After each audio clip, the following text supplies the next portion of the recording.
talking some stuff. So, hey there, we are live. How's it going, everybody? This is a nice little December night over here, and I've got a couple people on the panel with me. Black Angus Reviews is probably sleeping something off. Sith Kryptonian is doing his own thing, and Geoff TheIronWolf is tied to the wife. So we got flipped out as a co-host here, kind of. He's the replacement co-host for Black Angus. And then we got the radical Jawa, the most radical of all the Jawas, and our special guest, the Media League. So, Media League, why don't you tell us a little bit about your channel? Well, I'm a new YouTube channel. I'm making videos on everything from movies to games, and unfortunately now I'm diving into some politics, I guess. And yeah, keeping the new things rolling. So.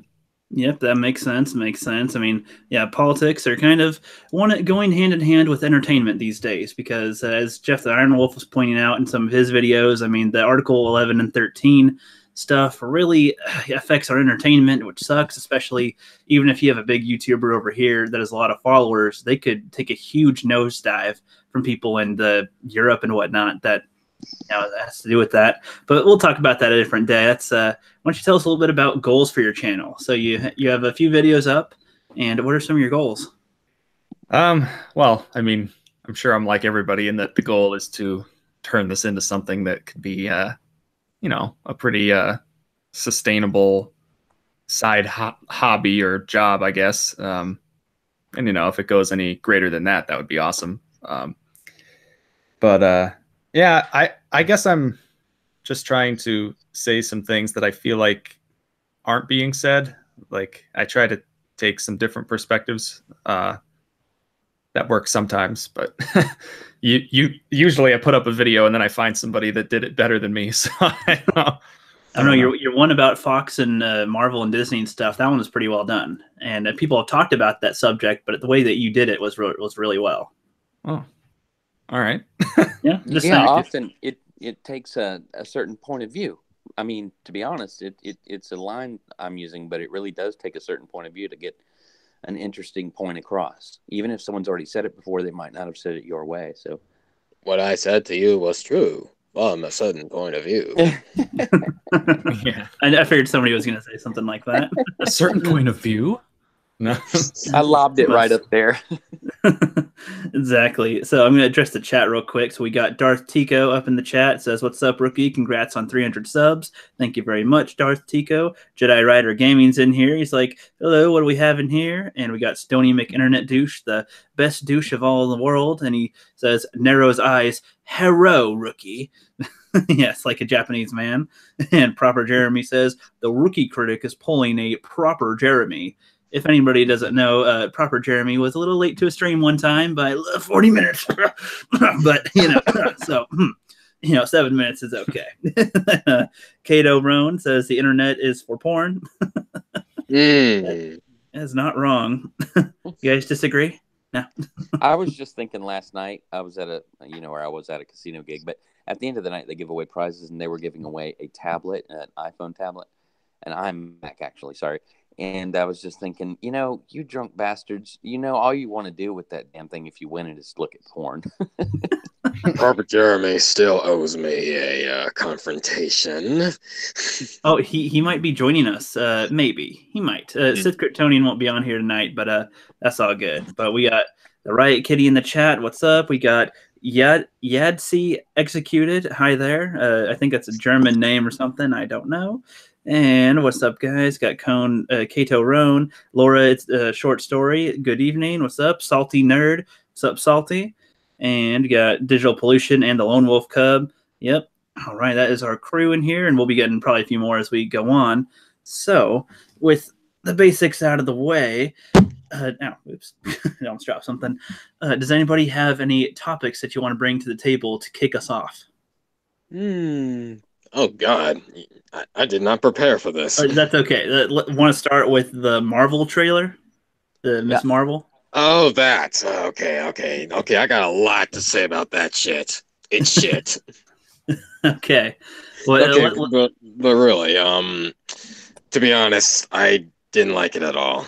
It was basically the same as the first trailer.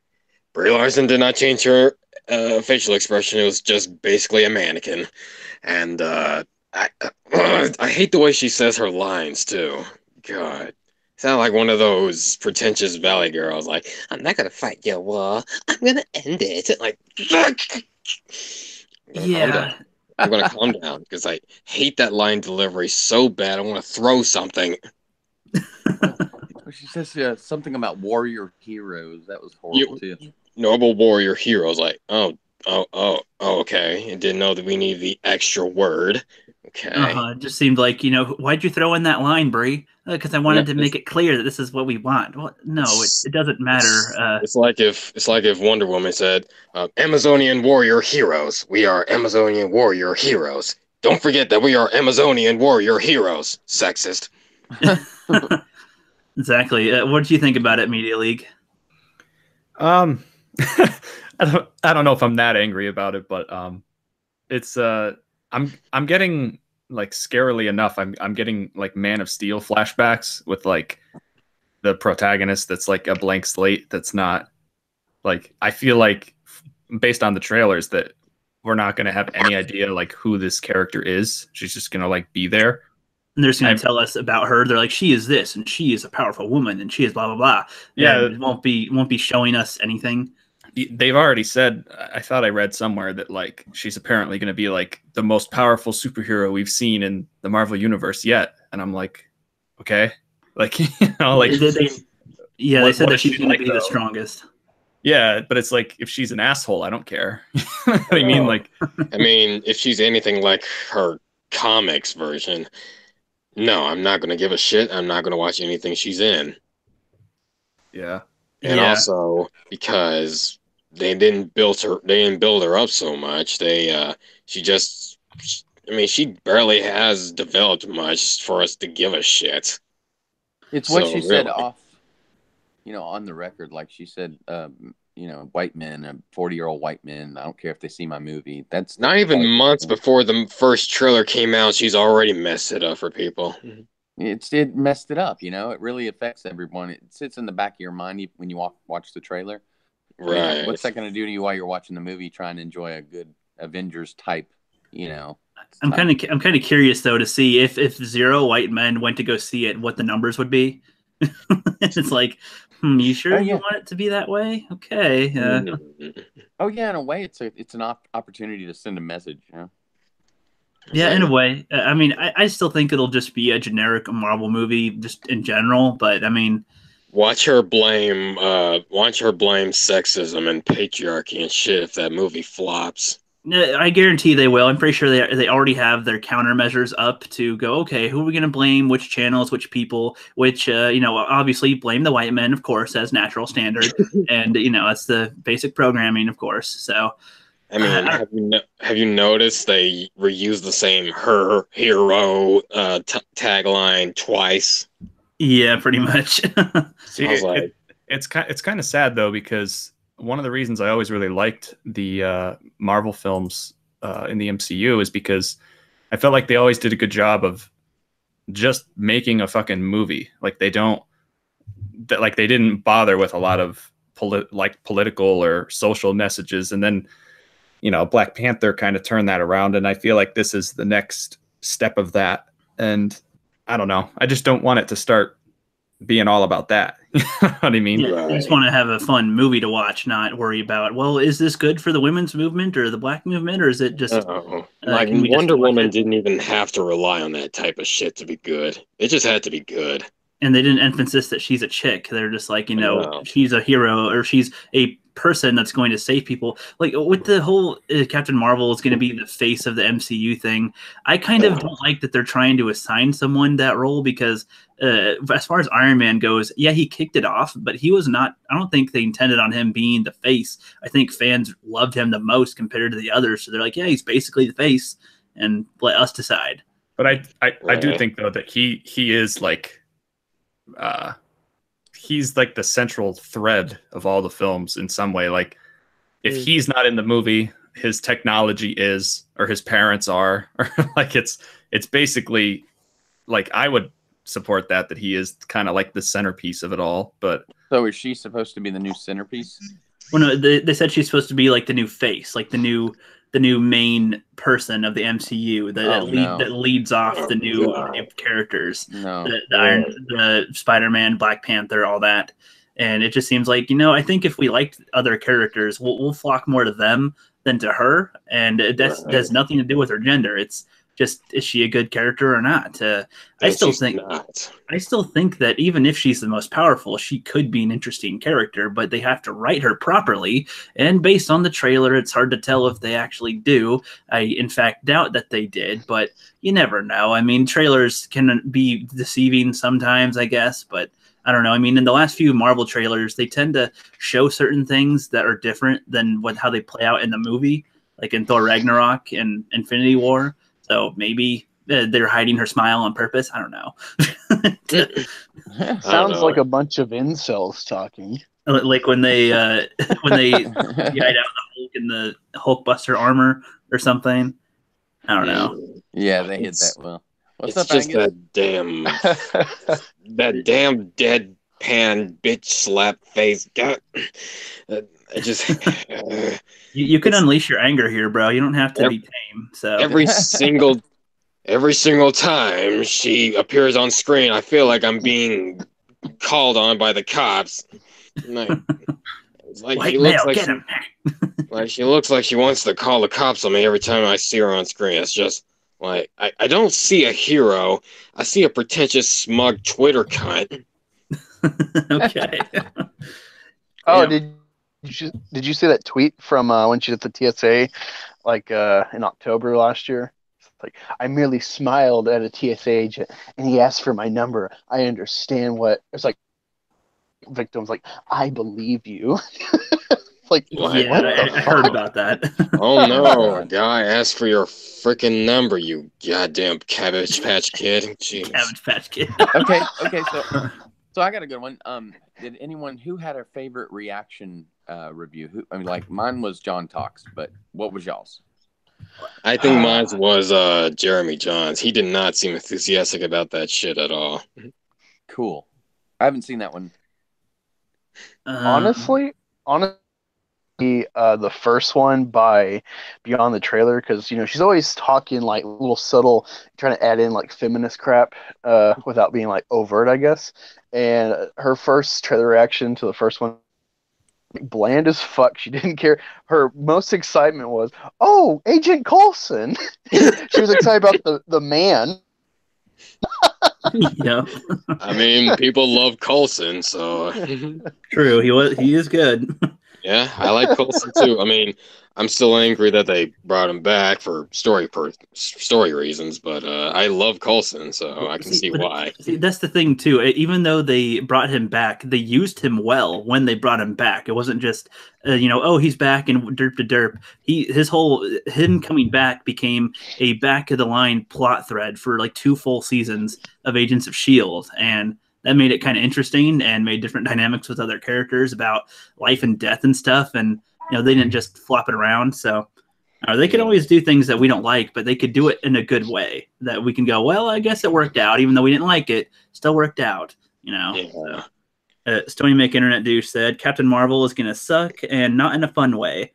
I'm going to see Captain Marvel, but the DC version.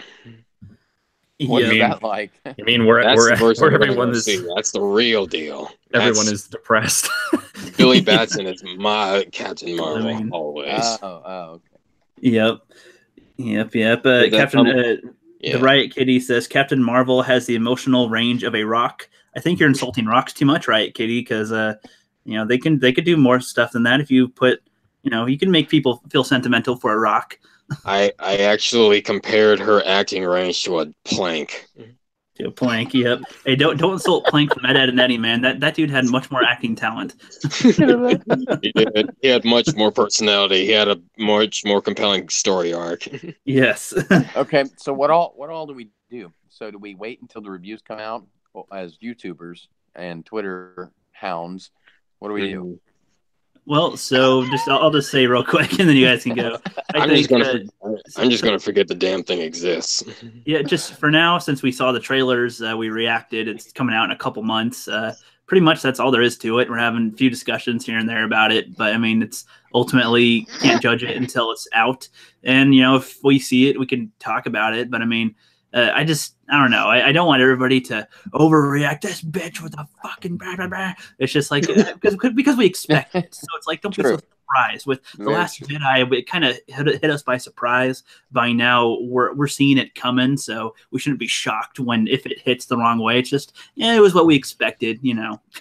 Honestly, really, the majority of my anger really stems from Brie Larson herself. Can't stand her.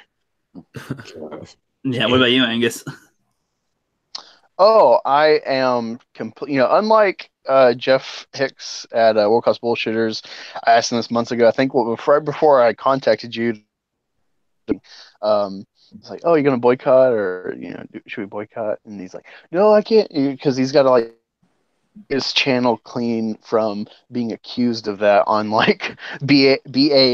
Allen Orange articles that Uncle Ethan reads. He can't have his name tarnished. I don't care. I don't care if anyone. I don't care if I get 1 billion subs in the future and they come across a video and I say soycott this shit. Fuck you, Brie Larson. I hope it bombs worse than Soylo.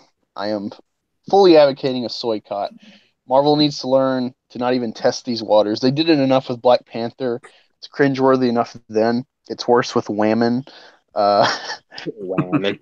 Wonder Woman never did this. They had, Jez Oldfield points out, they had women only screenings. That was like the PR people, but the movie itself had none of that agenda to it. It was refreshingly just a true egalitarian film where it's like, wow, Chris Pine and Gal Gadot, like they work so well, complement each other as characters and as actors. It's just climate, and then it was gone the next day. It's like fuck that. So yeah, I am told, her best performance, her Oscar performance, Room. The fucking kid should have got it, not her. Damn. A lot of people are saying Emily Blunt should have gotten the role. Yep. What do you think? What do you think about that, Media League?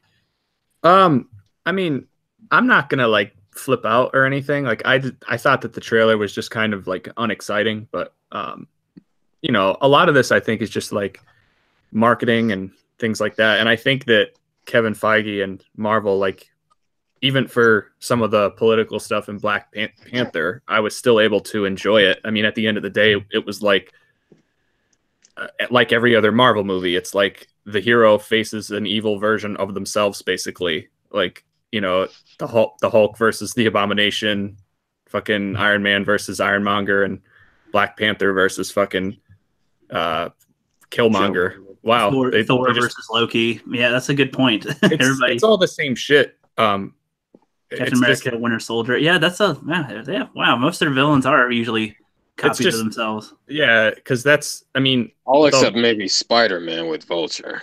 Well, he has the best rogues gallery by far out of all of them, but it's just like, I don't know. I'm not going to get too up in arms about it. I think it'll be like a competent film. I just think it might have a few annoying things in it. I agree. I kind of think that too. I think it'll be decent. Marvel is usually good enough at making it entertaining enough, but there will probably be some jabs where we roll our eyes and go, but I don't think it'll be like, 1 out of 10. It might be like, 4 to 6. I see 4 to 6, but I mean, it could be 7. I mean, who knows? If I could just add real quick too, if they're doing the whole like feminism thing, why do that in the fucking 90s? Like, why not do that in the 60s? It really doesn't make any sense. Like I'm already getting angry at scenes that don't exist yet in my head, but it's like back in the 90s, I don't remember there being any like horrible sexism. there wasn't. They just invented it. Media League, they covered it in the 60s properly, and that's why in the 90s, by then, it was like, oh, well, it's cool. We're all equal.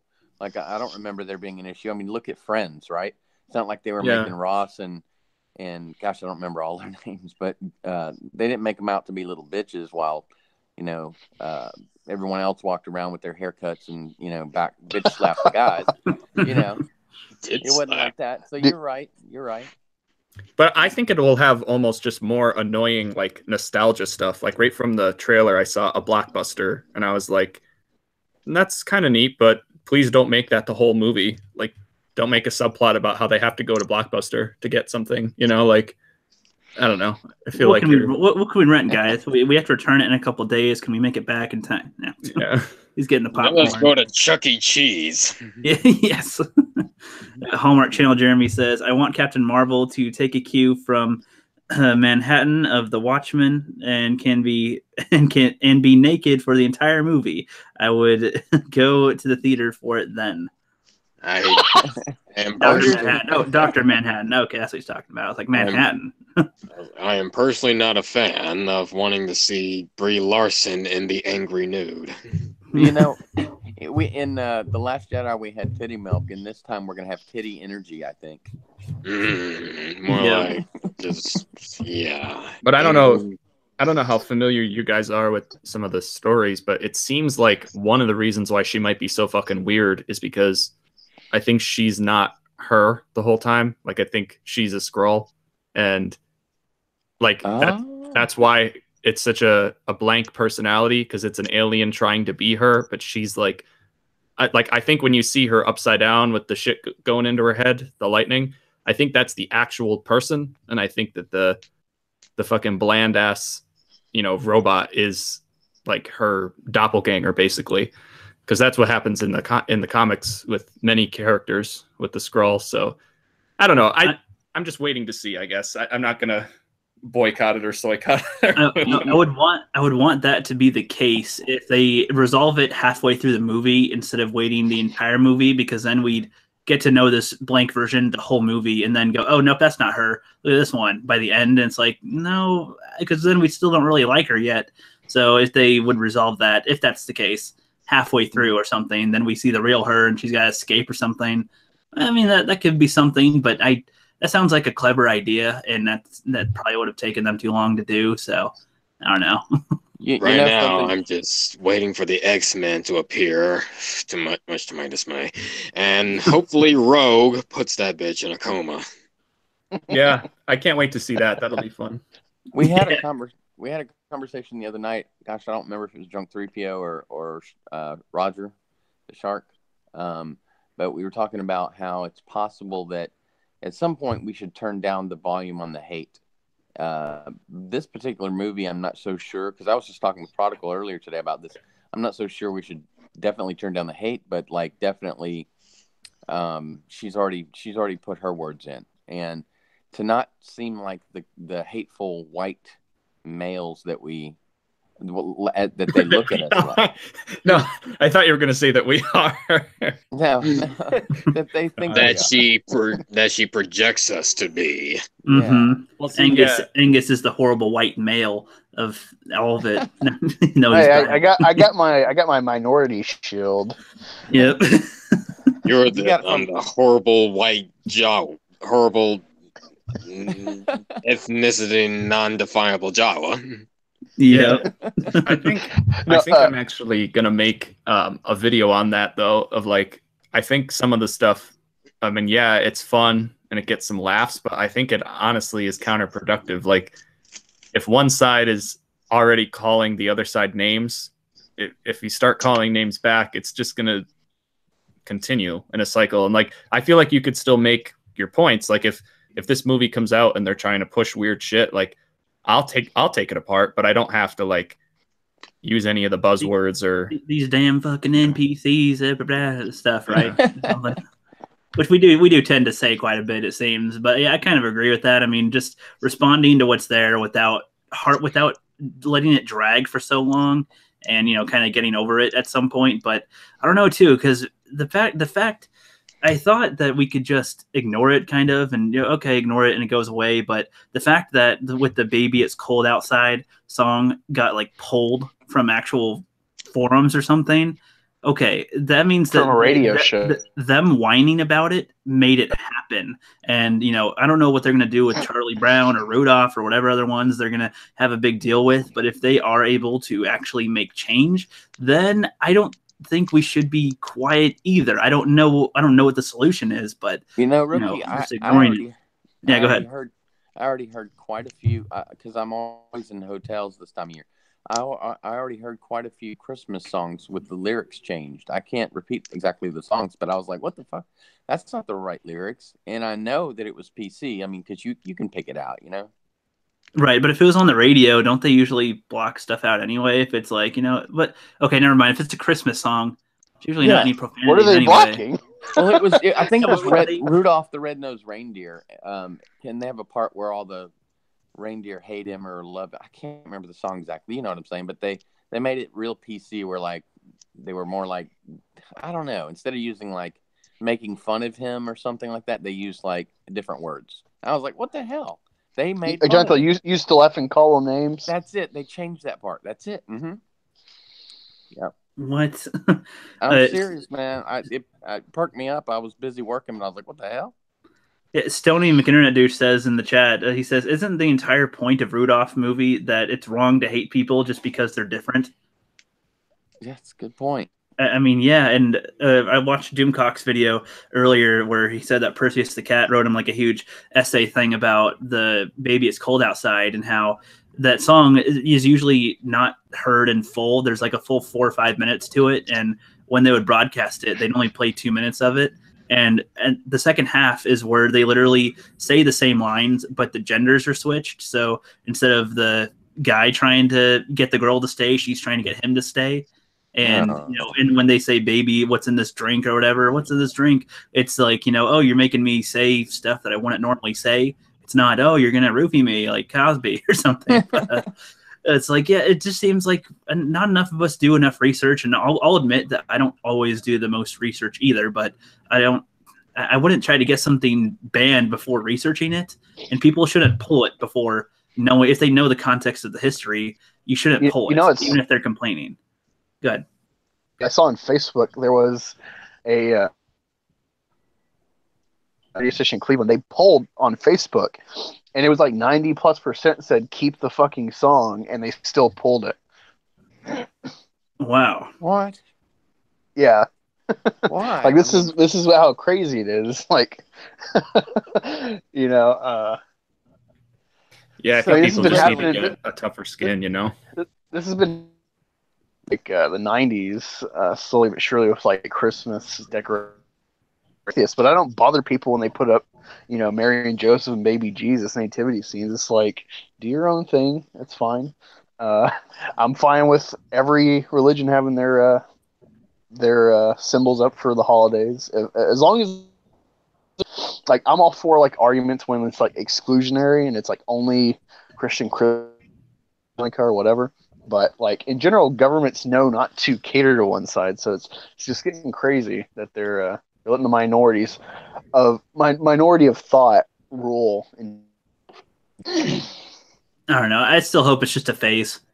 Like here's a good 5 or 6 years of bull crap, and then we'll go back to normal. And then because then once they set the bar this low, anything they do afterward will be like, whoa, like an impressive, refreshing bath of goodness. Even if it's low tier crap, it would be considered better maybe. So that's an idea. Do you guys remember when they this might have been 10 years ago, but they used to say, oh, okay, well, we're not saying that this on the radio. We're not saying Merry Christmas anymore. We're saying Happy Holidays instead. Because it might have offended someone. Do you guys remember that? Yeah, I guess. Briefly. I don't. Who gives a shit?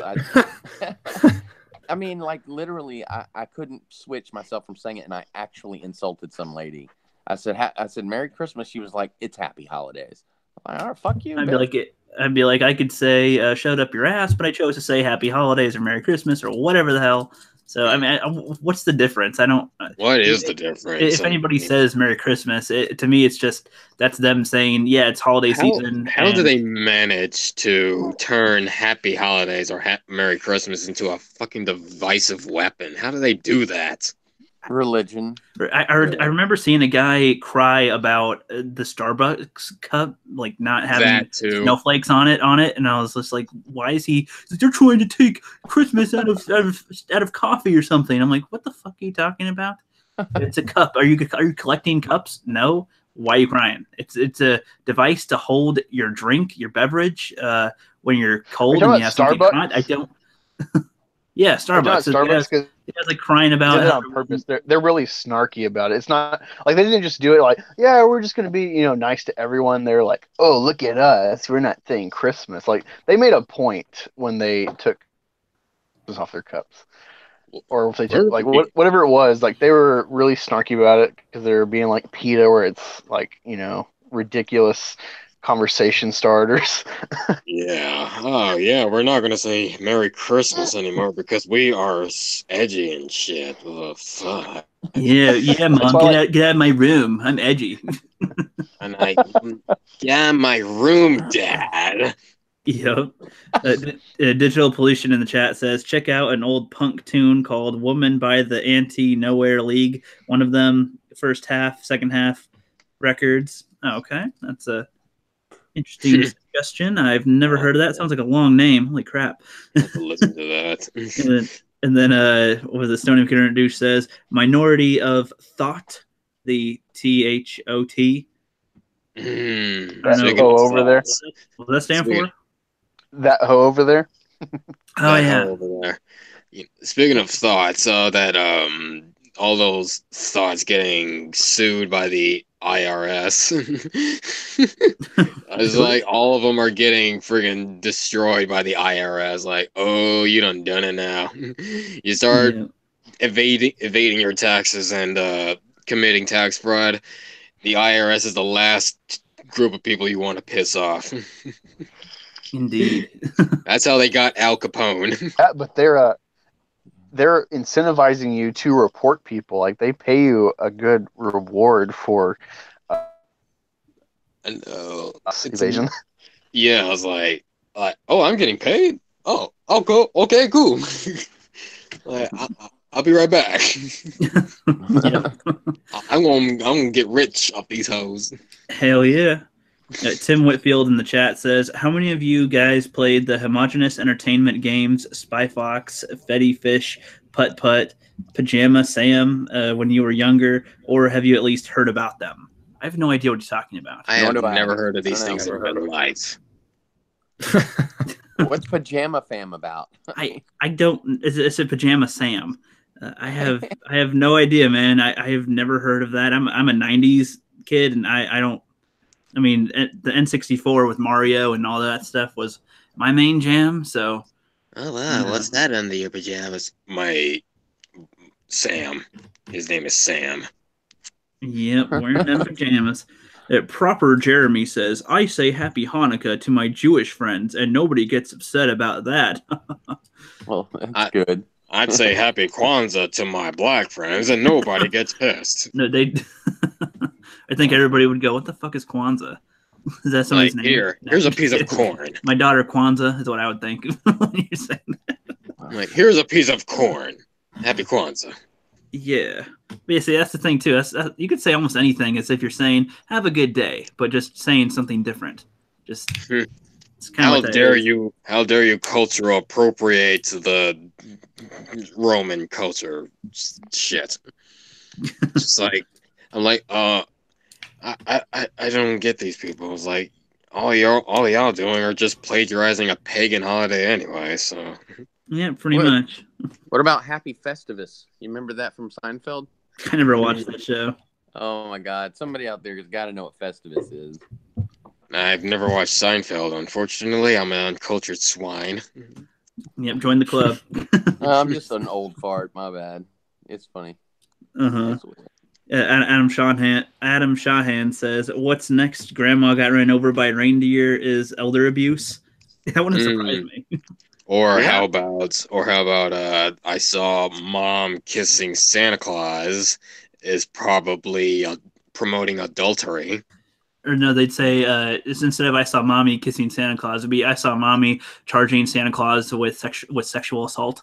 Or something. That too. I want Christmas songs to get more vulgar. Like I want it to be I saw mommy blowing Santa Claus. Or how about doesn't Weird Al have that edition? I wouldn't know. Like Santa Baby coming down the chimney tonight. Hadn't heard Santa Baby? That's a good one. I've heard that. Yeah, Santa Baby. I got that one. Building his balls in a one-horse open sleigh. Yeah, there are a lot of words that you would think they put into a song that would be used that way. I'm surprised they haven't done that very much. Weird Al, even has he done that? I mean, you'd think. You'd think. He did. He did The Night Santa Went Crazy. That one was kind of funny. You guys know that one? I hadn't. I'll check it out. No. For sure. I like. I forget how it went. He's like, the night Santa went crazy. He like gets a machine gun and just kills all the elves and reindeer and stuff. And they're like, fuck, I don't remember. He's like, god damn it. So picked up a flamethrower and then he barbecued Blitzen and then he take a bite and then it tastes just like chicken, or something, just like killing it. Mrs. Claus, she's on the phone every night with a lawyer, negotiator. It's like everybody's all traumatized from him killing everybody. Sounds good. That's kind of funny. And That sounds problematic. Stop saying the words that they all say all the time, Angus. Holy shit. It's incendiary. I'm hearing it so much more since we started. I've announced I'm going to direct a new Christmas porn called Santa Claus is Coming to Town.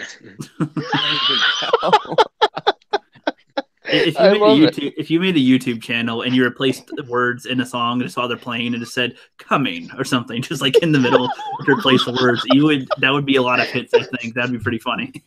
Radical needs to do a channel. We got to make like, it's so funny. I'm sure there's a porn based on like everything that was ever made, but Star Wars, the names, it's just so good. Like you could have it like Only One Cannoli. I call this position the White Christmas. And I'm gonna be slaying tonight. And lots of, And Rookie, you to blame Uncle Ethan for pointing out these buzzwords, and then fucking Seth is just. I know it all the time. And my guy and all that stuff. It's very annoying because I'm hearing it just more, and I'm just, god damn it. The bovine community. Did you see that tweet this morning with the cows and the PETA? No. Oh yeah, it was like it was PETA. Oh, this is problematic that we say these things. It's like words lead to actions, and it's like don't say take bull by the horns and like all normal sayings that we have. Don't say kill two birds with one stone or yeah. I'm like these are idioms, you idiot. These are non-actions. These are just words that we say to frame stuff that I don't. It's like they think that they're not supposed to be taken literally. Well, it's like video games. They think that killing people in video games is like committing real murder. It's like, can you that's fake world, not real world. I went to the actual post and I posted a picture of kosher slaughter. Oh, no. They didn't reply. I'm sad. They didn't reply. Oh no. Tim Whitfield says, he's following up on his on the homogenous gaming. He says they were PC games from the 90s to the early 2000s. And Drunk 3PO is also in the chat. What is up, man? Hey, dude. I assume he's knee deep in beer. But what's up, my drunken brother? Yep. Shahan says Dennis Leary said it best. Merry effing Christmas. Yep. Frag Minion says Roman culture. Merry Christmas. When's the orgy? Oh my lord. On Christmas Eve. Be there. Yeah. Square. 11:30 or 11:59. That's when the orgy begins. We are coming up with some great Star Wars porn names in the chat. I'm not even. This usually isn't on my channel with this type of thing. That's usually a Sith or Angus type of talk. But I don't know what else to talk about anyways. This is funny. bring your coal beads. Yep. Adam Shahan says, why not daddy kissing Santa? Oh god. No, it would be daddy kissing Santa.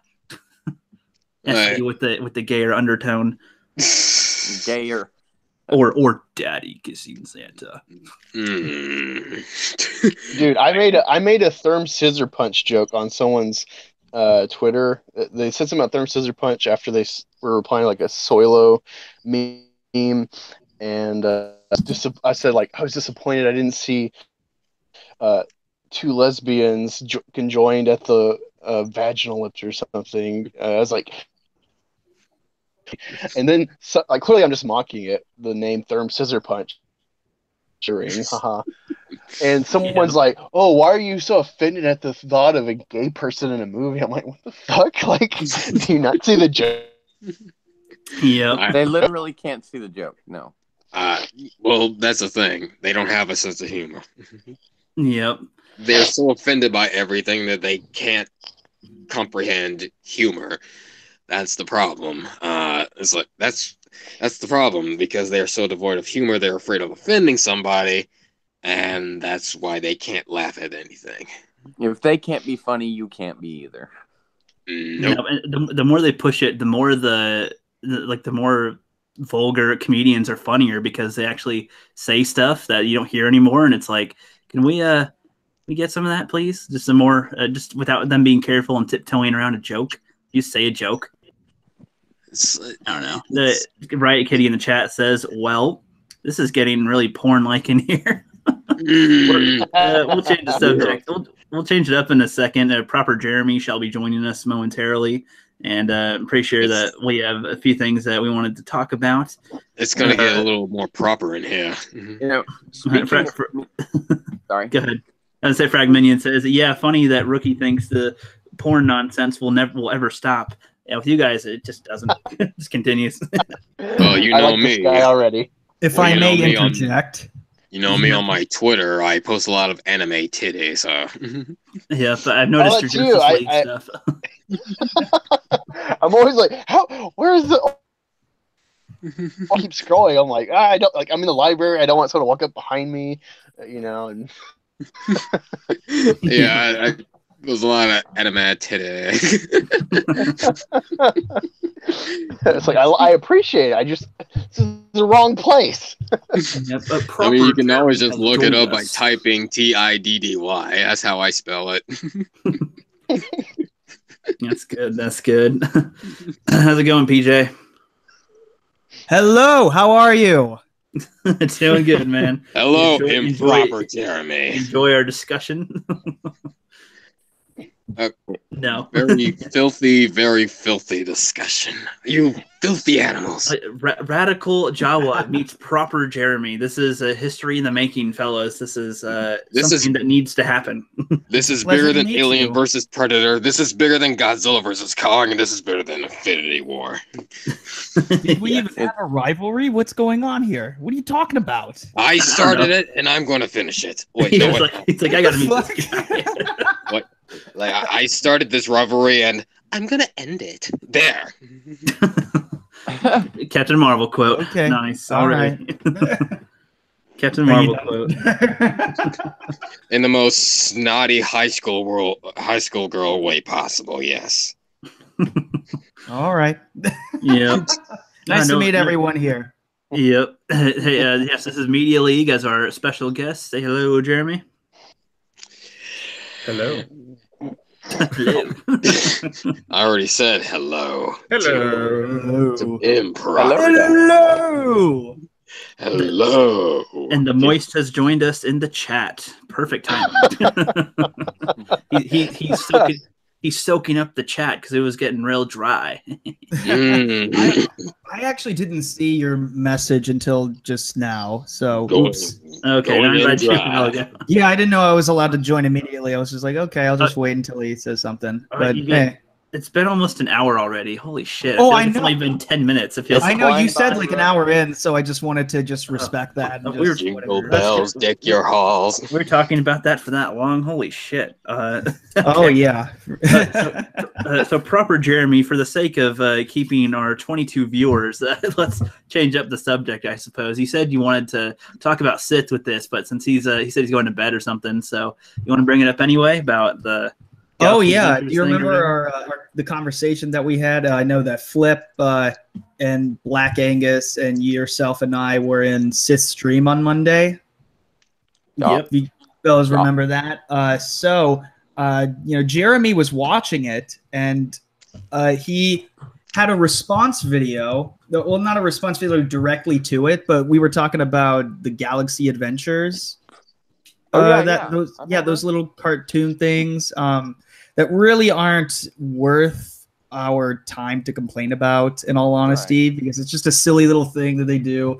And Jerry made a video saying that he was wrong about Galaxy of Adventures. He made a whole video about it, and he based on like, because he apparently watched that entire stream. He took the time out of his he took the time out of his busy schedule to watch the entire thing, because it was like 2.5 hours in when we started talking about how the Phantom Menace is sort of like it's something that Sith brought up, it's kind of like an echo chamber or something, or they're just repeating the same points and getting, fake outrage over everything that Disney Lucasfilm does. Right. Yes, we were talking about all that. Yeah.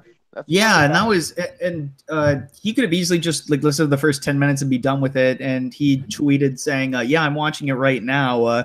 You guys are hilarious. And I know this not this morning for everyone, but like this afternoon sometime, he used the word like echo chambers in his tweet. I'll see if I can pull it up. But it was really, really interesting. And just upon a first impression, it seemed like he might have been. Is it okay if I screen share? Yeah. I'll make it on you when you do it. Don't let me know when you're ready. Okay. See if I can crop it, because I don't do this very often. But you know what? What the hell? This is awesome, though. Yeah. Drunk Superhero said, "Plug my YouTube, and I'll drink half a bottle of Fireball." Nice. That's a shoe nice thing to do. But he said this. He said, like, I knew the little beta males would get butthurt over this, and for some reason, I guess Sith and you can take it off now, but yeah, because I'm gonna go back to the tweet that he said that's actually about us. So apparently, with that, he it kind of seemed like he was talking about us, and I know that Sith got really confused. But actually and Black Angus didn't know what the hell we were talking about. I was thrown because he's calling us betas, because like we agree usually.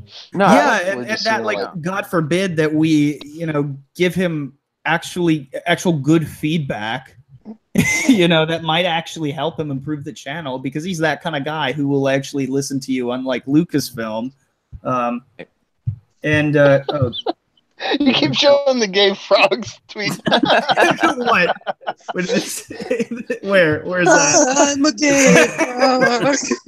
That wasn't. Well, no, it's just going through our name Placeboy. He makes edits. Say, where did he say it? I took a screenshot of it. You can see my spelling error right there that nobody has pointed out. Improper. I know, it's Ben. Ben isn't even right at all. That should be a capital B, but that's not that's not important. But anyways, the fact is, okay, I'm gonna turn this shit off because nobody wants to see this ever. But yeah, all right. Yeah, so basically, he had to have watched the entire stream. Otherwise, there's no way he would have just skipped around to the 2.5 hour mark that we were actually talking about it. So that's just something that you got to give credit where credit's due. And Jeremy listens to your feedback. If you have valid feedback, if you disagree with him or whatever, if you think he's, he even used a phrase that I use, jumping the gun. Like he used it like verbatim. So he might have put it together just as he was listening to it. But, either way, he does listen, and more people should do that, because it not only helps you and your channel, but it also helps your listeners. It helps prove to be a better experience for everyone in general. And it's not even really backpedaling. It's more like just, just learning from, what works and what may not work, or what's, going back to what we said the other night, because SJWs, when they shout racism towards situations that really aren't even that racist or that big of a deal. I know you guys were talking about that earlier with the baby, it's cold outside, and having that be a big hoopla. It's not really that big of a deal. So when Rudolph the Red-Nosed Reindeer, the whole purpose of that, the whole point of that is to, not make fun of people and to say that it's problematic in that way. That's kind of the point. That's the message of that claymation classic that we all love. Right. Yeah, exactly. So why would you want to ban that and take away the message that you're trying to promote? You're trying to say exactly what everyone else is saying. Like, that's the whole point of the story and all of that. PJ, So he's really a smart guy. I mean, he's going to pay attention to the up and comers. And what's cool about, in my opinion, you guys correct me if I'm wrong, of course, but is what we're all trying to do here. The whole ideology behind what we're trying to do. It would be smart for the guys who are up there on top. You've got Angus looking into world-class bullshitters with Geoff. You've got Rookie trying to talk to Doomcock, and I'm trying to hit people up. And, of course, yourself, PJ, you're checking out, Geeks and Gamers on the Constant. It's wise for him to look into what's coming up the pipe or coming out of the pipe, down the pipe, whatever, In response to what they're doing and, who you're influencing, is that what you're saying? Yeah, absolutely, because it influences them also. Because if they lose track of what's happening coming up right behind them, they either A, look like assholes, or B, they're smart enough, and they, like Jeremy's clearly smart enough, and they see what's happening, and they're like, you know what, these guys are right. And I think that's really responsible and respectful too. Yeah, and I might even make a video about this or something. If somebody else does before me, great. That's less work I have to do. It's not like I make very many videos anyway, but seriously, it's just, it is very important, because at first, I guess I was confused like Black Angus was. Angus, you were just going like, well, what the hell is he talking about? But you even thought it was that one guy that he had a Twitter argument about, and you said, "Oh like, yeah, the AT chat, the guy I want to debate in January." You're actually going to debate him? Yeah, I'm slowly. I'm doing. I'm like, I already have my own like page of like plot problems to The Last Jedi, and then I'm going through his Last Jedi, his audio like commentary, and I listen to, like, the first 20 minutes. I'm just like, oh man, like, even if he like truly loves these, if he's not like, even though it appears that way, even if he's like truly not a shill and just really loves Disney Star Wars, it's just it's so hard to listen to someone just gush over something that's like raping what you've loved for 20 years, Yeah, it's like, exactly. oh. That sounds good. Definitely debate. Yeah, I mean, it's very great to, kind of reach out to the less, the less shittier side, so to speak. Like, you want to know about other people's opinions, but you don't want to talk to people who are just, you don't want to talk to people who are just going to be assholes to you. That's no fun. He said, I hope you're a master debater or at least a cunning linguist. I know what he's doing. Who is this? Who is this? Get your mind out of the gutter. Sorry, just to go back real quick, for any thinks like, oh, Angus is a radical. He's talking about boycotting Captain Marvel. He hates women.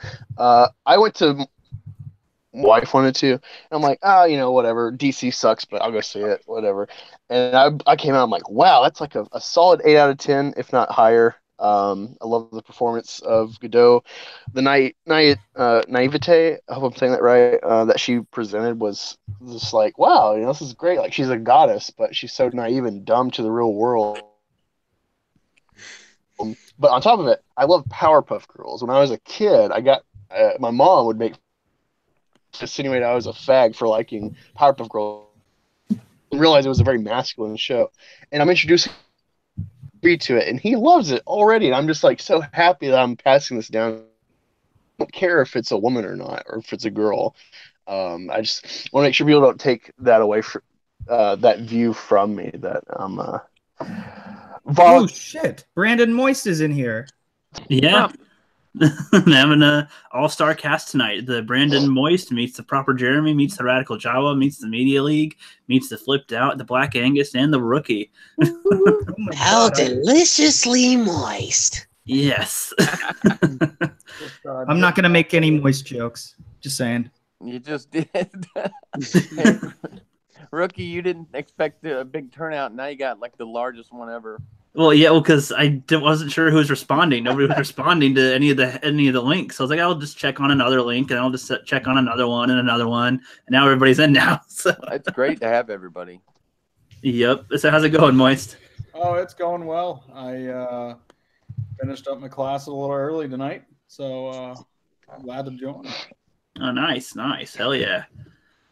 Yeah. Today, after my 300 subscriber stream, I was gonna go get a Christmas tree, but they didn't have any available until 4. Like they weren't even open at whatever church it was. And then okay, we come back around 4, and then it's like 4:15 and nobody's there, and we're just like, man, fuck. Like there's like 15 cars in the parking lot waiting for somebody to come out and open the gate, and we can buy the trees. I was like, I just want to go and take a tree, but I don't steal, I guess. So.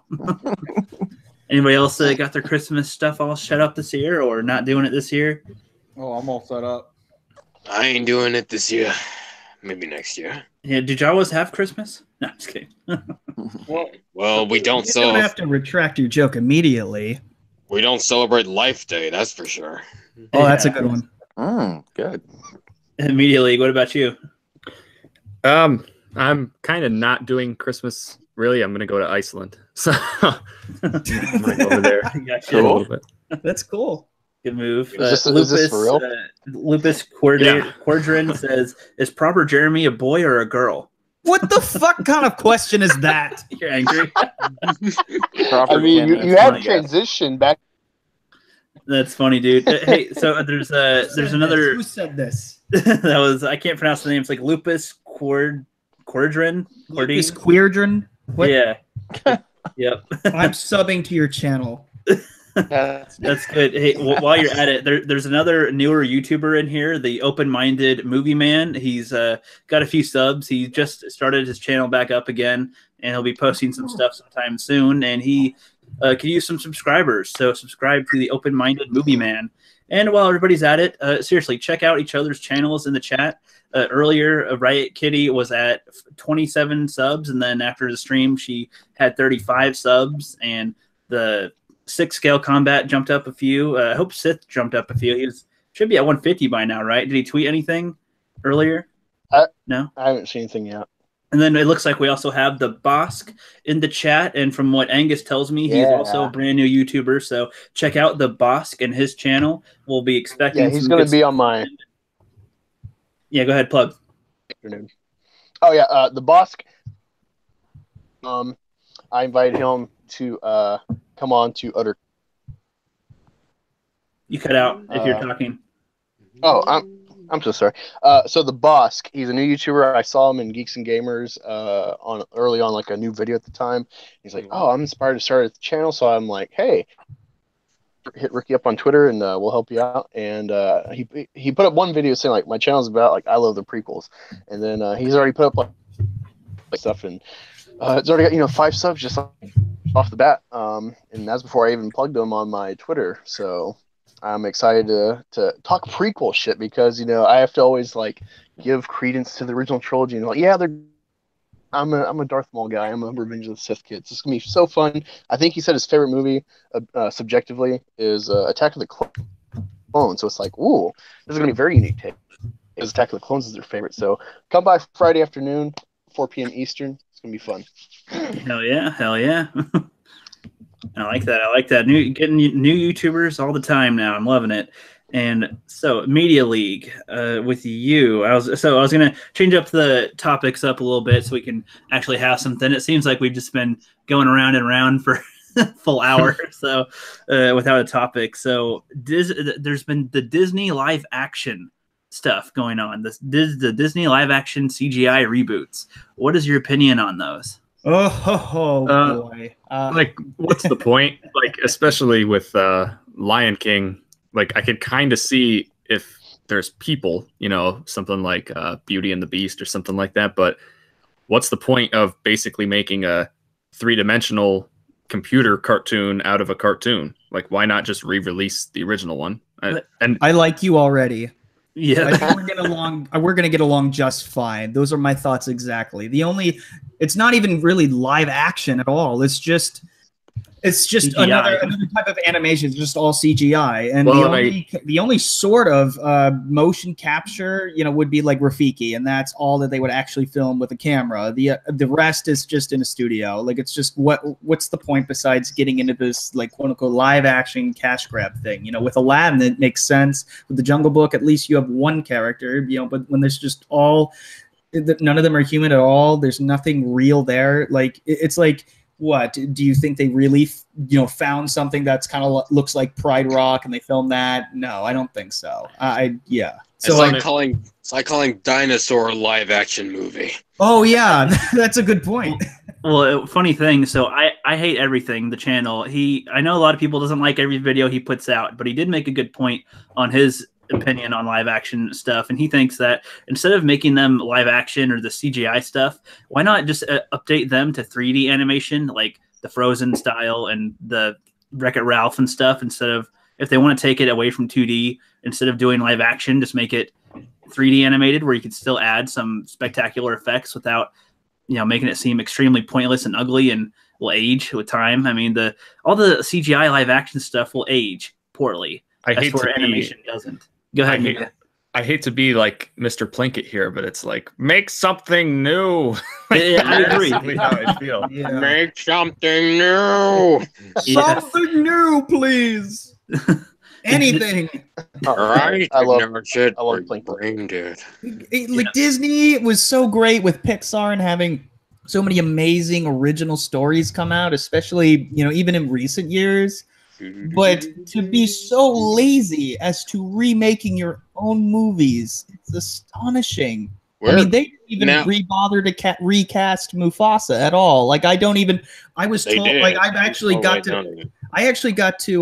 got to meet the director of The Lion King a few months ago, Rob Minkoff, which I got to say, thank you for scarring me for life with your movie, with the death of Mufasa and everything, which is kind of nice. But he said, I asked him, are they even bothering to re-record James Earl Jones's dialogue, or are they going to record new dialogue? Apparently, they are recording new dialogue, but even then, I don't even see the point. It doesn't sound like it doesn't sound like old James Earl Jones from Rogue One, So I'm just a little skeptical. Like, that would just be another sort of lazy thing that they could do.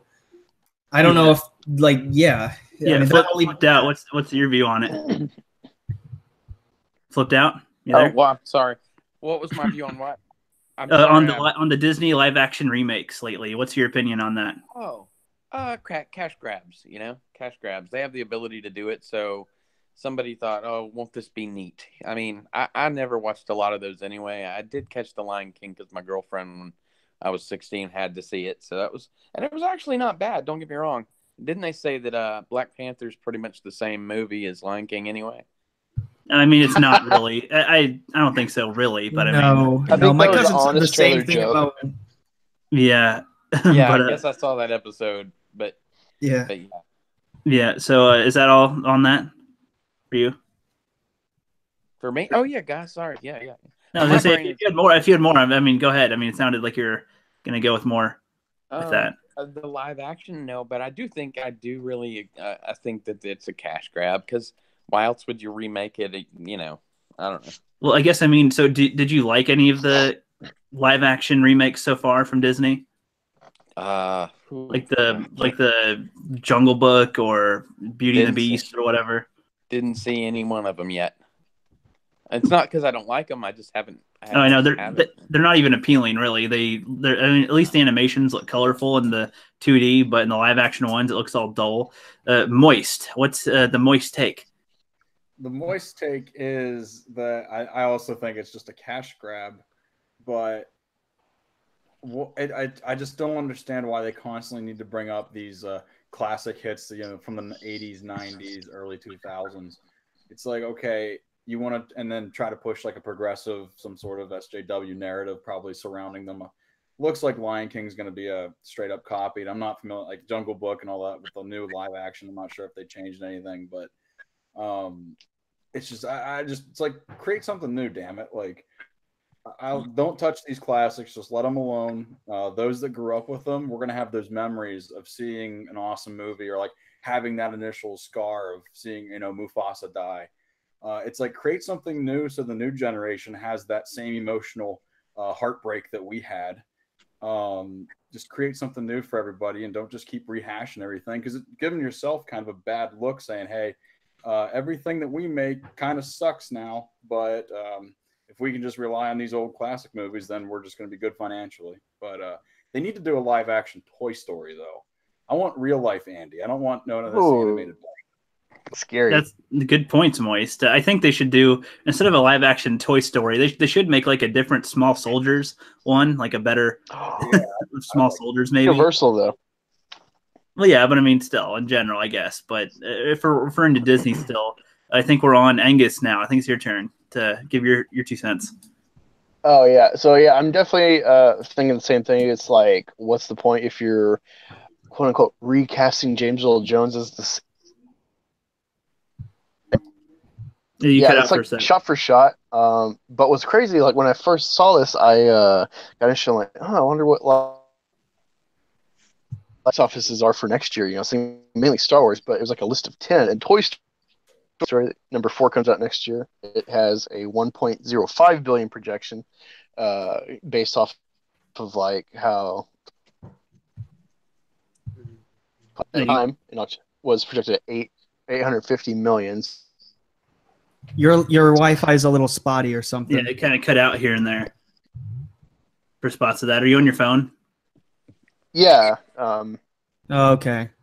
Sorry. And lastly, Lion King is projected at $1.9 billion, which is crazy to me because like they're not doing anything new with it. I am excited for a Mulan remake because they can actually add a lot of like to that. But yeah, this whole Lion King thing, Lion King and Toy Story are my 2 favorite like kid movies growing up. I would watch Hercules be a third one, and I don't know. I just don't see why they can't leave it alone and make something new, like readapt it, but like actually do something different, like Mowgli 2016. Yeah. So I don't want to go too far off topic, but it's like still on topic, I guess. But yeah, go ahead. I know that the basic answer is that they're doing this for money, but across the board with movies in general, do you guys feel like there's like, I don't know, just a lack of creativity? Because even when they do make like stuff that's quote unquote new that I see trailers for, I'm like not interested at all, like in any way, shape, or form. And like I think Peter Jackson has something, Mortal Engines or something, that I guess it's just based on a book or it's this brand new thing. But like I saw the trailer for it and like there's nothing that's making me want to go see it. And like it's the same like I don't know, like I feel like there's no new ideas, and if there are, they're like not like picking up any momentum. And if they aren't remakes or sequels or following that kind of logic of safety in that regard, they're based on a true story or a novel or whatever. It's like it either has to happen in real life or it's already been depicted already. Mm-hmm. Well, which is why it's so refreshing when you see original stories nowadays. Well, it's like Proud Mary, Annihilation, 12 Strong, all these movies that aren't remakes. I mean, I think a few are adaptations, one's of history, one's of a book, and I don't know what Proud Mary is based on. Hotel Artemis, all these things. These are the more original-ish ideas, and they're not very entertaining. I mean, they're not horrible, but they're not great either. It's like, yeah, I mean, if it's on TV, you could flip it on in the background while you're doing homework, but it's not anything you want to go, wow, this is pretty cool. It's I really think that. Oh, sorry, I didn't want to cut you off. No, after you, sir. Yeah, go ahead, Lee. Go ahead, media. Thank you. No, you are a sir, right? Oh, I'm just kidding. I refuse to. I refuse to disclose that information. No, You're good. It's weird because I actually feel like streaming and TV shows have the better and more creative things. Like, I just got done watching the Haunting of Hill House, and I know that's based on a book from the 50s, and there was movies made, but that little 12 or 13 episode show had like better shots, better acting, and better writing than I've seen in a movie in a long fucking time. Like, I was actually really, really surprised, and I was like, wow, like why can't this come out in the theater? Yeah, Like, I don't know. that's a great point. You know, when you said that a lot of streaming services, especially when you look at Stranger Things, even though it capitalizes on a nostalgia factor, it is an original story. So that's why a lot of people really flock it when it's good and it's original. You know, a lot of people gravitate towards that, and it's very exciting because it is so rare nowadays. True. Radical Jawa, you want to add on that? On the Disney shit. Okay, so my thoughts on the Disney live action shit. I'm not gonna see any of them. Or I think we're kind of past the live action thing specifically, but you can still give your opinion on it if you want. But I think the lack of creativity in modern entertainment is more what we're on right now. Okay, I guess I'll try and build on both of those things. Let's see. Okay, starting with the Disney stuff. I don't know why people are just now talking about it with The Lion King, but I guess anytime it's better now than never. No, I see no points in any of these live action remakes in any way, shape, or form because they're always going to be dumbed down, dreary, dull versions of the movies that they're adapting. Because let's be honest, you're never going to replicate the same fun, colorful energy of the originals anyway, so might as well not try, because Beauty and the Beast has already proven that it's really going to be difficult to even make a convincing remake. I mean, god damn, was Emma Watson terrible in that terrible movie. Anyway, Disney's really losing ideas for the most part ever since they started buying every damn thing under the sun. True. And with Fox, now they have like a catalog of all kinds of movies like Planet of the Apes and Avatar and Alien and Predator and Die Hard and all these other fantastic Fox properties. And that pisses me off. And now they're going to run those to the ground or just not build on it at all. And with all these Disney live action movies, they're going to, because they know these things will make money. It's nostalgia, of course. Nostalgia always makes money, of course. It's all about the money. Of course, they're going to take advantage of people's childhood just to reshape it and remake it and just insult the hard work that has been done for the 2D animated movies. And especially for the lack of creativity, as George Lucas already pointed this out, like back in 2015 before Force Awakens came out. He already mentioned something about fear of creativity, it was like lack of imagination, and I agree with the man. I mean, say what you will about his prequels, but the man's imagination was out of this world. So, and it's true. I mean, you get gems here and there, but I don't want gems here and there. I want the industry to be a playground of imagination. I want it to be I want it to be a place where you can make all kinds of crazy ideas into a reality.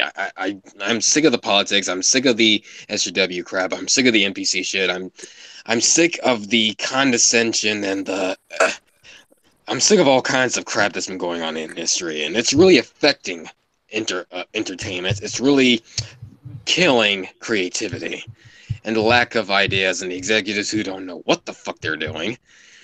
So I have a little bit of a theory here. I was thinking about putting this in a video, but it kind of comes out now. I guess it's a good spot to say it. But I think like one of the big reasons for the lack of creativity and the insertion of a lot of this political stuff is because we can do anything now. Like as far as film goes, like I'm one of those people that really believes that like real art comes from adversity. Sometimes you make a better thing because you weren't able to do what you wanted. And I think like now with CGI, it's almost like imagination overload. It's like anything that you can think of can be put to film. So I think people just get like overwhelmed or they get complacent with what they can do. And then they try to start focusing on, some type of message. It has to be about something. And by be about something, I mean like, it's got to have some social standing of some kind. And I think a lot of that too is that we're living in a very like simple time right now, and in a certain sense, like shit, as far as like human history goes, this is like the best that it's ever been. So I think people, I don't think people know how to create things that are great without like struggling, basically. Yeah, And they don't, Yeah, that's a very good point. That's one of the reasons why Jaws was so amazing, because Spielberg had to work around the shark not working. He had to work his ass off to make that movie what it was and be creative. Like, okay, the shark doesn't work. What do we do? Not see it. I guess we don't have another choice, so why not use the shark, when we can in the final sequences and make those work and have the rest, and it worked, and it worked for all the better, for better, or sometimes worse, because the shark does kind of look fake. But you know what? At least it was real. At least it was right in front of you. You But I know, feel like we were talking. You know, about that's this. One at a time. Flip, go ahead. So anyway, we were talking about this the other night about Spielberg and Lucas and who's going to be the next chosen one, who's going to be the next director that comes out and is like, oh wow, and what's funny or odd really is that I see a lot more YouTubers and even Twitter hounds that are like, doing more creative and interesting things, and like I don't even watch regular TV anymore. I can't remember the last time I rented a movie, that's for sure. I literally watch YouTube and sit on Twitter or work, because there's more creativity there. I don't know if you guys are just seeing the similar thing there. Yeah. yeah, media overall. I mean, I think a lot of the old formats, especially television, is like on its deathbed. You know what I mean? I mean, this is where it's at as far as like who the fuck watches the actual news anymore? Or I read it, but see, I would think that, but if Article 13 and 11 kick in, then I think cable might be making a comeback. If God, no. But with the creativity thing, so Well, if I could throw my 2 cents in here. yeah, yep. The creativity thing. When it comes to like remaking films, there are a couple that can do it. If they do it properly, I'm going to cite It, Part 1 and probably Part 2 when it comes out. And next year we're also getting Pet Sematary, the Stephen King. I'm a huge Stephen King fan. But when we saw It, some people were skeptical. So I know some people didn't like it, but for me, it hit spot on. And yeah, it was a remake of the exact same story that we saw before, but it was a remake done with care and attention to the story, not to alternate in any way. That was at least very noticeable and really destroyed the story.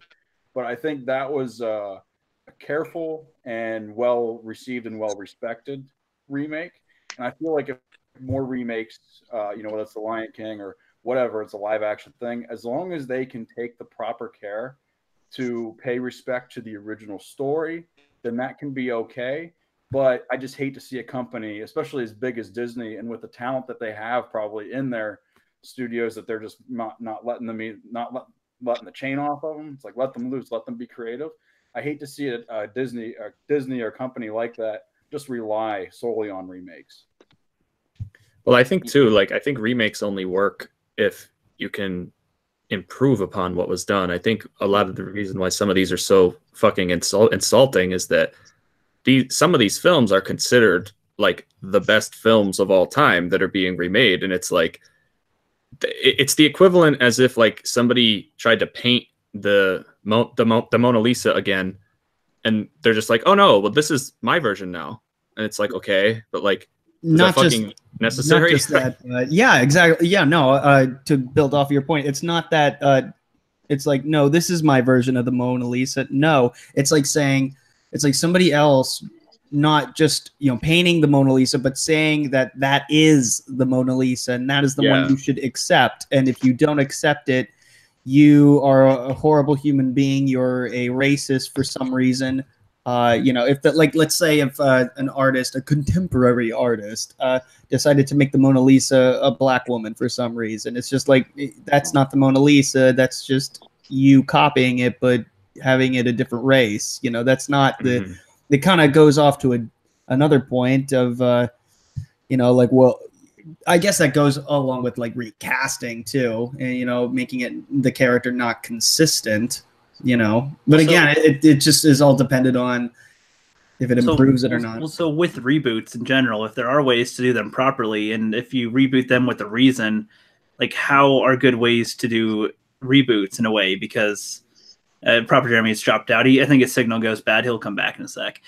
But with the reboots, I mean, if they're going to reboot it, they have to change something. But then most of the time, people don't like what they change because it's a reboot and they want it to be kind of like what it was, but different. But I mean, it seems like they almost shouldn't approach it in general. But there are some things that can be improved sometimes. So what do you guys think? If you don't mind. Sorry, go ahead.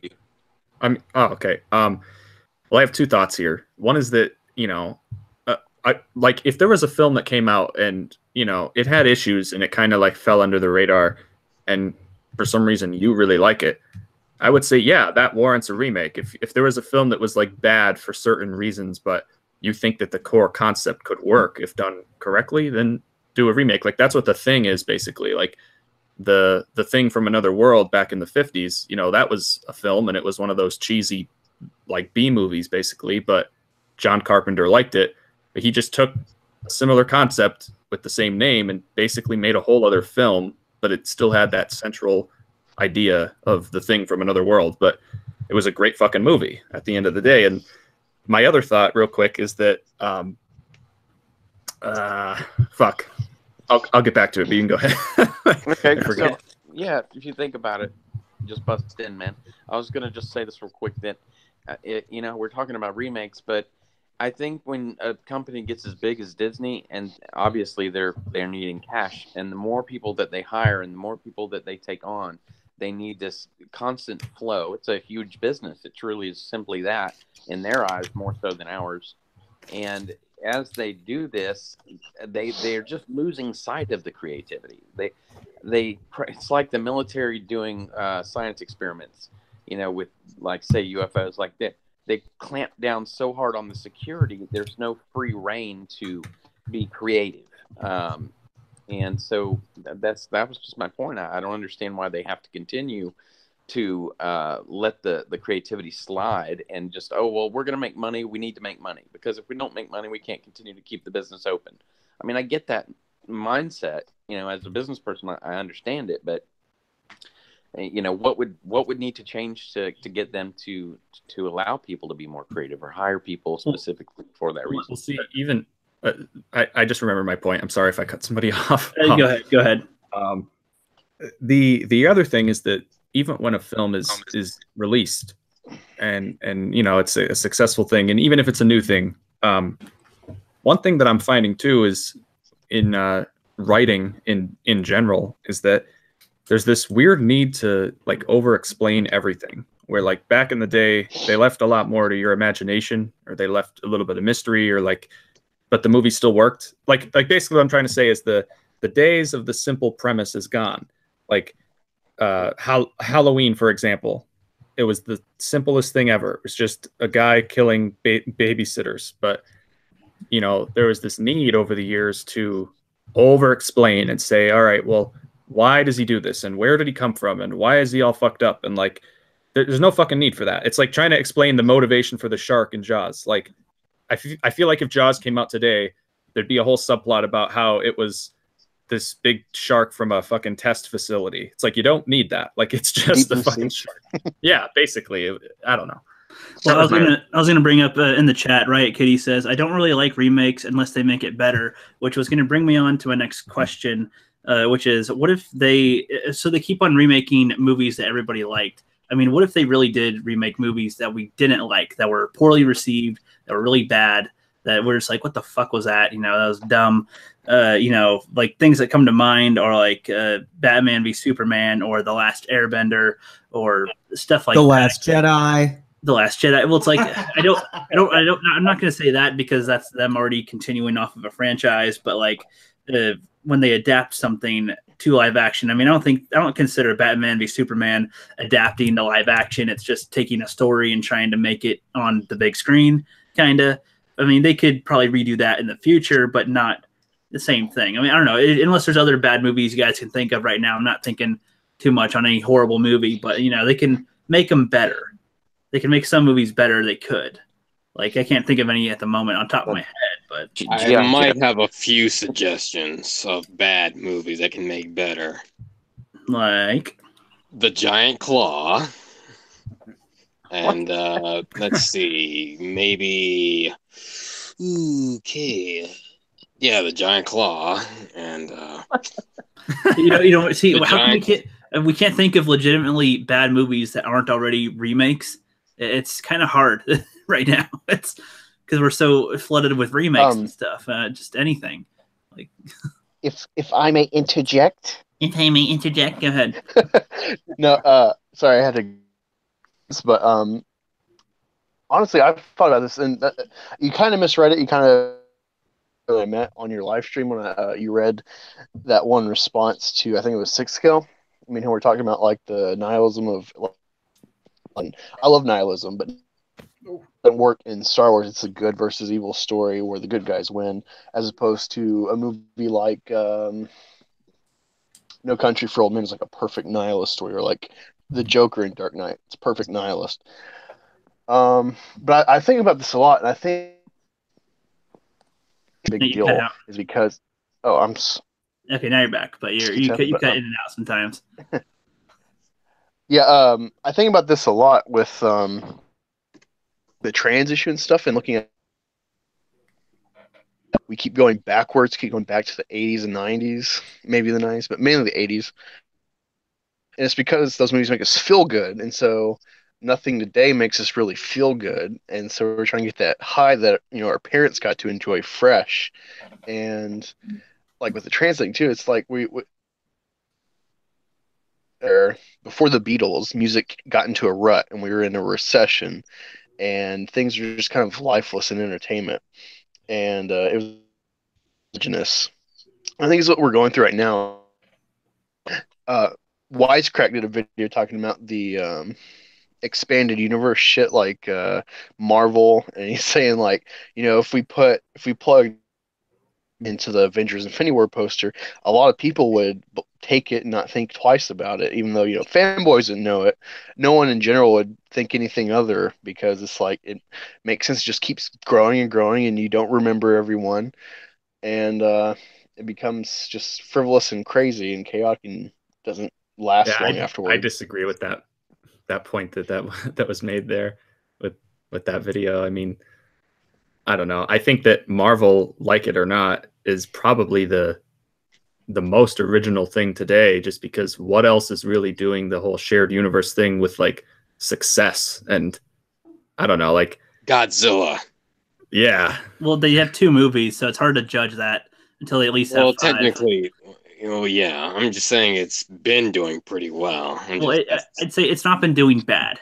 Not yet. It's not like DC or the Universal or whatever with their attempts, but we'll see. I feel like this next one can make or break it if it's good or bad. But really, I think that the Marvel films turned movies into television. Funny enough, it's a series. It's a serial. It's every movie's a new episode of this big show, it's like. Well, I kind of wish that they just, because everybody's trying to do that now, I kind of want some movies to have some finality for once. Like, to just have it be, here's the movie, that's all it's intended to be, and it's done. Like just like the Back to the Future trilogy, perfect trilogy, and the only addition that they really made was like some non-canon TV shows for like kids, and of course Back to the Future the game, which is considered Back to the Future 4 for a lot of people, and that was done just within its own self. But other than that, what was that? It was Telltales, right? Yeah, Telltales. Before they rest in peace. But but I mean, the point is that they left the movies where they were, and it was a perfect trilogy. It could have been a perfect movie, and then they never made a sequel again. They didn't want to, but they eventually did, and they put a lot of time and care with it, because Bob Gale and Bob Zemeckis are great at their jobs.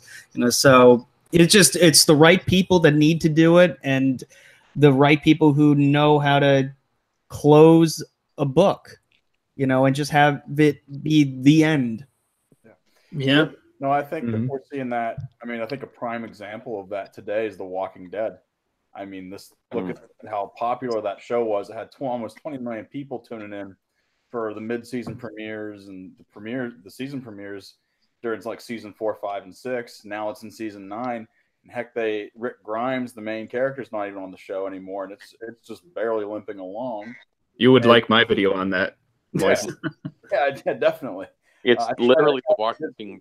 I did see it, but it's like there's no direction. I mean, I'm a huge comics fan of it, and even in the comics now, I'm starting to get like, okay, what's the fucking point? Society, and cool, okay. Oh, and then now there's undertones of pitting communism versus capitalism. I'm like, son of a bitch, I don't need to see this. I live right by DC anyway, and I've dealt with I dealt in politics for a little bit. I'm like, I don't need any more of this. Yeah, it's like the election never even ended. Yeah, well, fun fact, the election, I actually worked on the Hill during the election, so I had a front row seat to that. Oh, show! Goodness, it was like its own reality show. Oh, I wish I had a camera. I wish I had just taken a bunch of videos and just made little short weekly updates. That's good. That's good.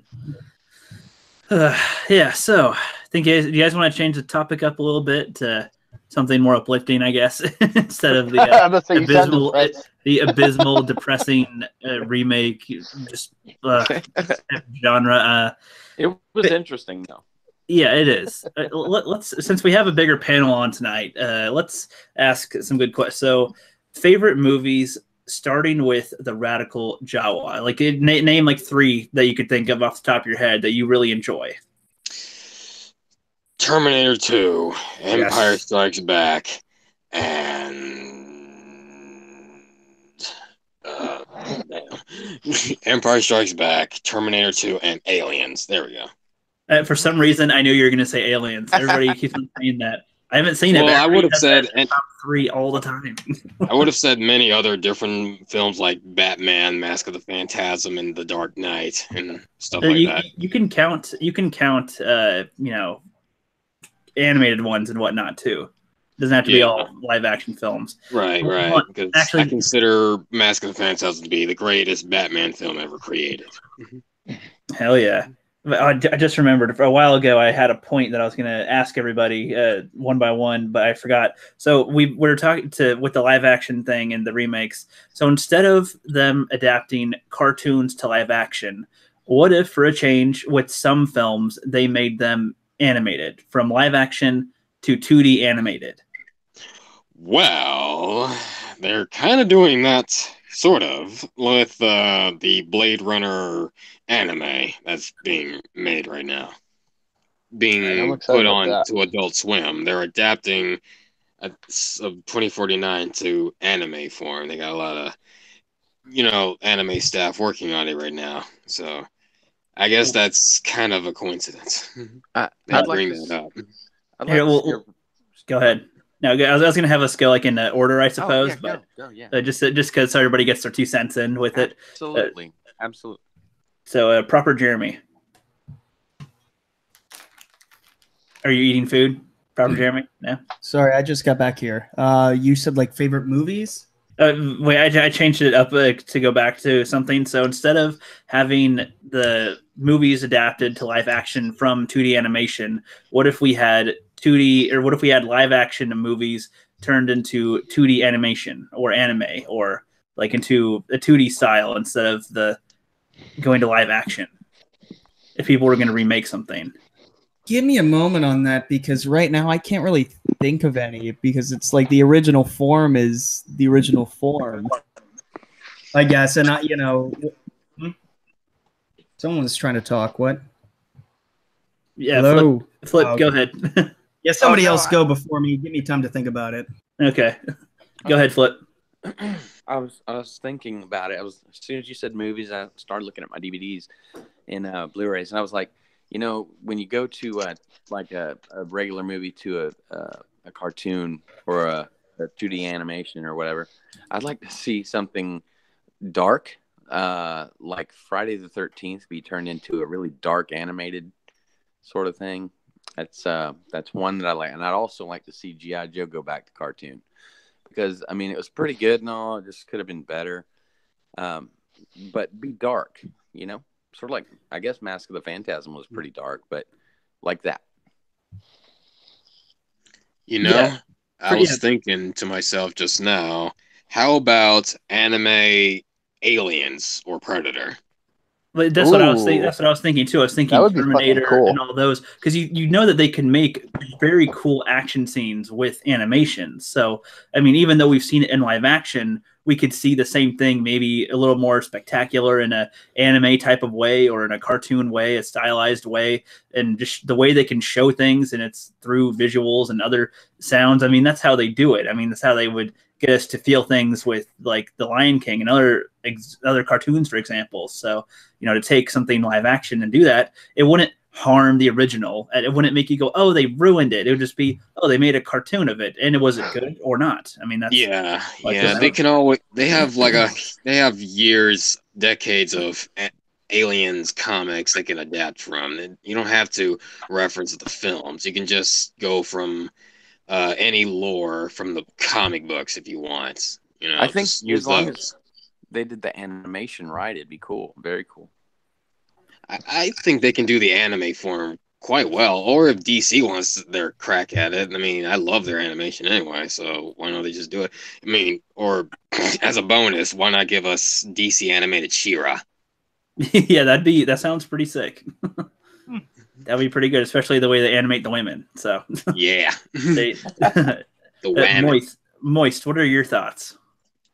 I'm kind of with proper Jeremy. I'm kind of like indifferent.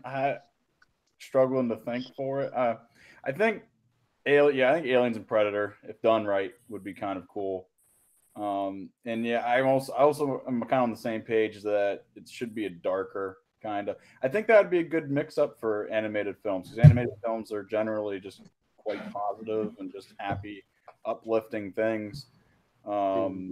I think having a darker take on animation would be a good idea, and it'd be a good twist. And hey, it would be kind of creative in an environment that's not the most creative at the time or at this time. I agree with that. And another thing we can consider is that voice actors, if you wanted voice actors that were voices in the live action one, they can do the voices without needing to be super action packed or in shape. They could be fat and still do it, or they could be old and still voice some lines, and they don't have to, you know, be on screen. Or you don't have to pull a Harrison Ford and be on screen and trying to move around when you're old. I mean, you could just like the guy who plays Constantine in the live action DC shows, and he voices the same character in the animated movies. Oh, I didn't know that. Yeah, cool. Same guy. Cool. Well, I never watched the cartoon, so I didn't know. Oh, you should. You should watch Constantine City of Demons. It's fucking good. That's good. Do you guys have anything to add to the, live action to 2D conversation? Anybody else? Oh, sorry. No, go ahead. Go ahead, Media. I don't really know how I feel about it, honestly, because I'm more of a movie guy than I am an animation guy, and some of them I just can't picture it. Like I don't know. I can't see it working in the same way.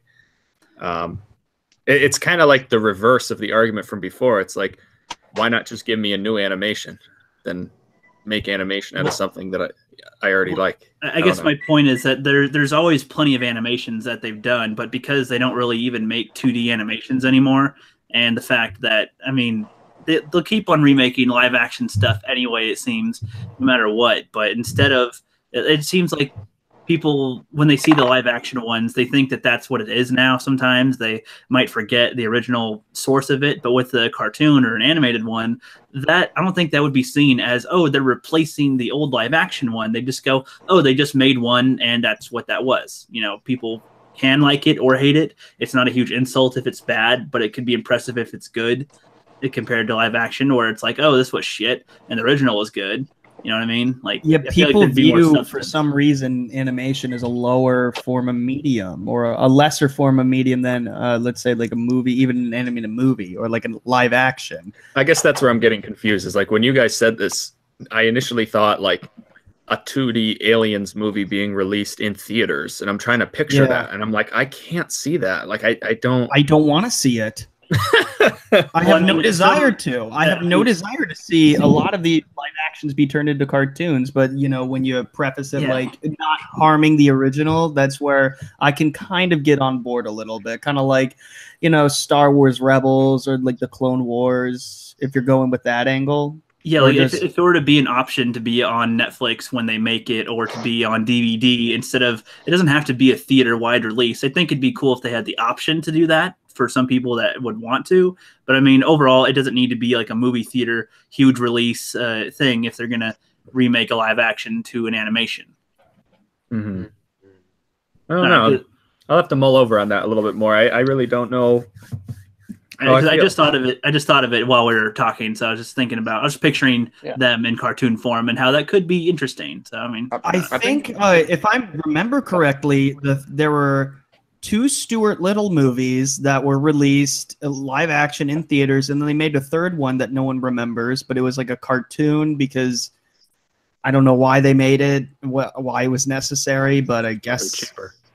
I don't know. No, what was that? The Talking Mouse. It was probably cheaper to make. Well, yeah, and Jonathan Lipnicki had already grown up, and Michael J. Fox, he was still doing the voice and everything, but it was just like, why? Like, it's just like, why? Why would you do that? It didn't make any sense. That's just me though. Well, they made the Ghostbusters cartoon show, and a bunch of people loved that for some reason. I don't know why. Yeah, but if it's like a sequel, like a movie sequel, then it doesn't work. I have a disconnect with that. Like those rumors a few years back that they were going to make basically another Alien film that would pick up right after Aliens and ignore the other ones. It's like, imagine if that was an animation. Like, I'd have issues with that. Like, I don't know. I agree with that. It's the only thing that would have made the new Halloween movie worse. Yeah. Yeah. You wouldn't like an anime Halloween? No. Fuck that. Because certain things, right? Like, do some cool, like.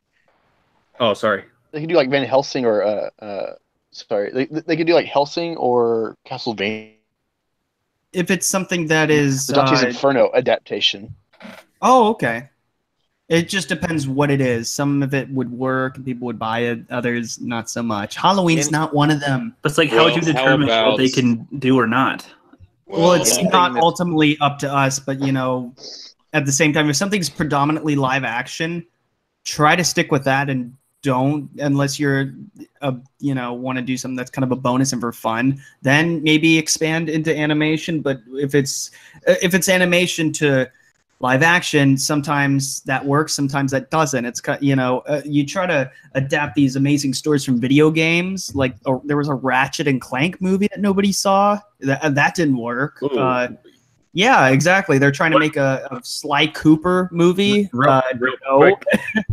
You just made me think of this too. It's like, I feel like we're already kind of getting there with blending elements of animation into film. Like, did anybody see the trailers for that Alita Battle Angel thing? It looks weird as shit.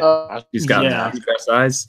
That shit, like, I think that was an anime, and big eyes work in an anime, but like, that's distracting as fuck. Like, I did not want to look at the screen. Yeah, like, I don't think that's a good idea. Like, just give her normal eyes. You know what? I was thinking, why not just make more animation adaptations of video games instead of live action? Like, like more like how they did with Dead Space and Bayonetta and stuff like that. Oh my God, Castlevania. That's a great. I never thought of that. I mean, they could have made Assassin's Creed or Call of Duty or Halo.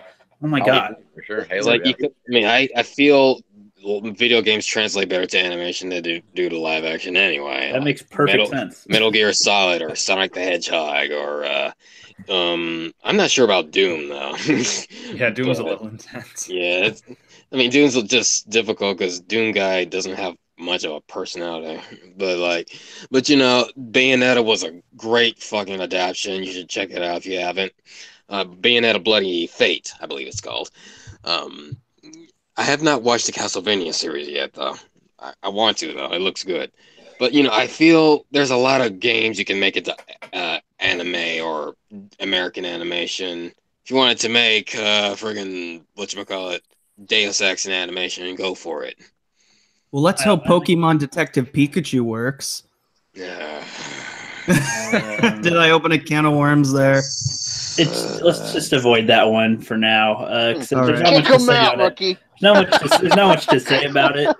No, we'll Why not yeah, just make yeah. just make a Star Fox anime? Why not?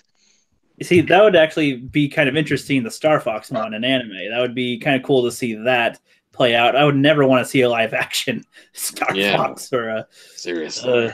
Yeah, that's a good point. Okay, so any last words on remake stuff, reboots, adaptations? Ooh,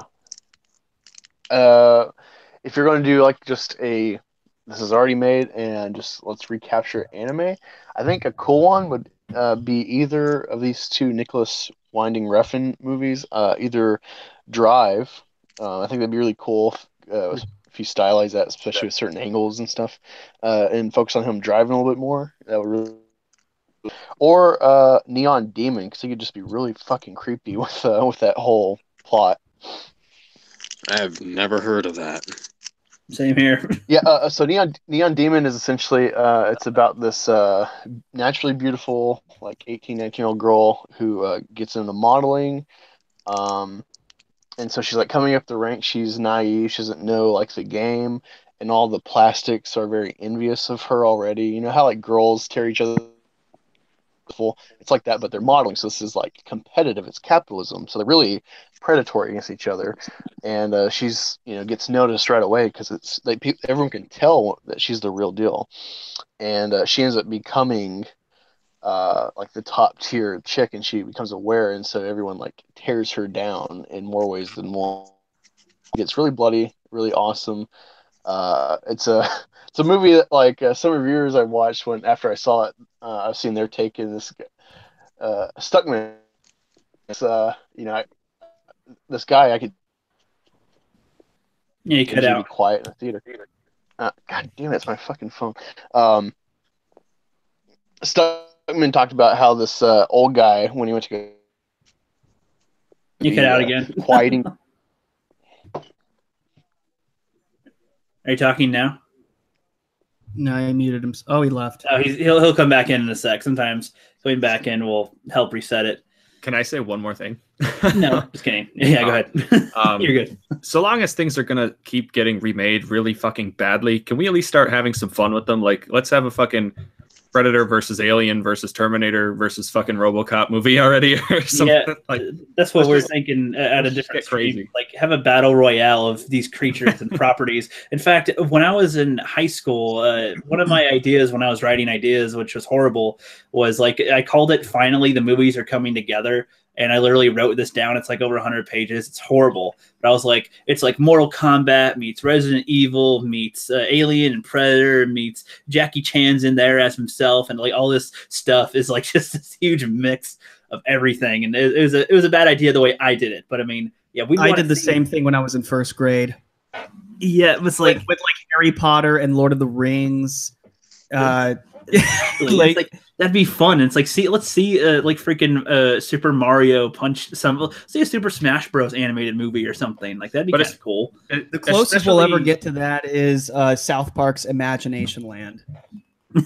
Yeah, it's a good point. Especially things that like thematically or like cinematically fit together. Like to me, what if like Sarah Connor met Ripley?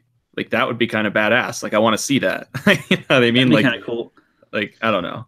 Or it sounds like Power Rangers Shattered Grid, where they have like all these different universes that they go into, and there's like all these different Ranger teams that end up having to pair up with each other to fight these different enemies. And it's like, I mean, that seems kind of weird. It's in its own universe, so it's not like a huge thing on canon or whatever. But it's like that seems kind of cool. You see these interactions you wouldn't see, and people wouldn't mind seeing that. I mean, as long as it doesn't actually mess up the lore.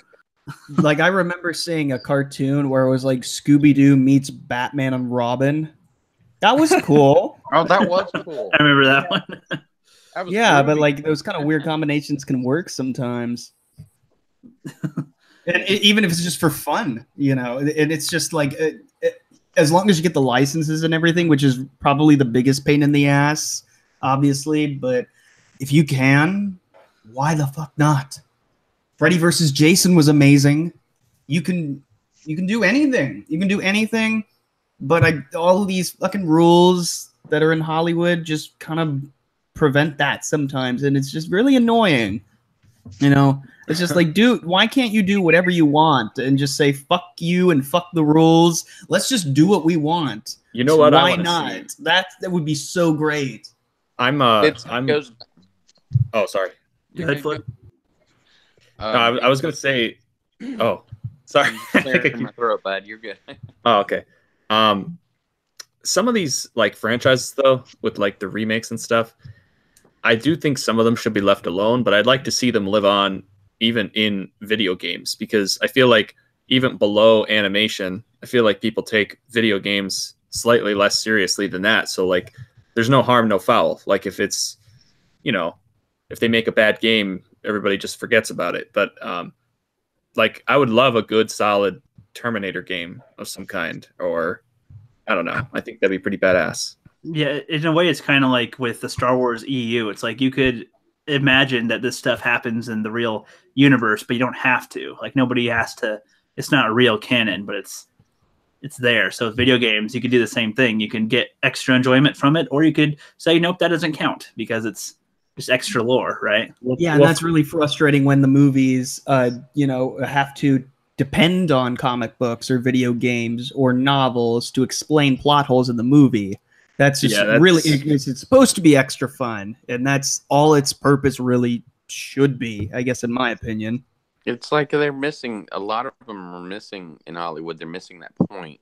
Like, I don't know where that went. I guess that's what we're all saying, right? Yeah.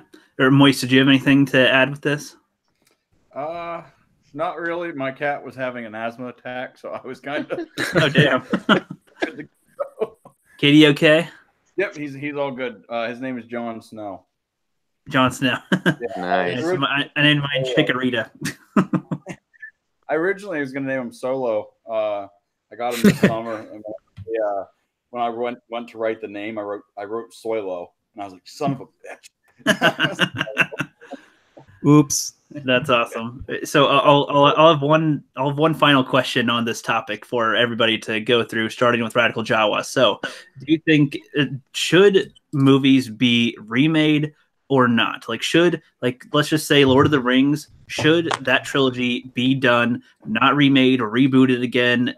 Should that just be it? Should there be any sequels, continuations that are canon? Go. No. They should not be remade. No, leave the trilogy alone. Its story is done. It's perfect. Don't mess with it. If you're gonna continue on in the Lord of the Rings universe, then do the Silmarillion, whatever it's called, or you can just do a completely different story set in the same universe. But don't remake the trilogy. You know what I mean? I feel you on that, buddy. Proper Jeremy, you're next. He probably went to the bathroom again or something. Immediately, you're next. Like I said before, basically, if something could be improved, I guess it's worth a try. But in most cases, they're pretty timeless. Some of the movies that are being remade, so I mean, you're kind of just shooting yourself in the foot. But I still think that if something, you know, even if it was really good, like maybe in 200 years, maybe somebody could remake Jaws and it would be okay. But I don't know. You know what I mean? Like, not anytime soon. Yeah, I agree from your channel immediately. Remaking Jaws. I agree. I agree with that in a way, because the remakes can sometimes bring nostalgia back to older films. Like, I didn't know that Scarface was a remake from something else, like from a previous version. I didn't know that The Mummy at one point was a remake from an older Mummy. So in a way, even if I think they should have different titles so that they're not the same title, but if it can make you discover the older version, then in a way that kind of does a good thing in a way. But yeah, technically, The Wizard of Oz is a remake. Ben-Hur is a remake. Wizard of Oz is a remake from what? The Wizard of Oz, apparently. I was just looking this up. Yeah, I was just looking up remakes better than originals. The first one is The Departed, a remake of Internal Affairs, whatever that movie is.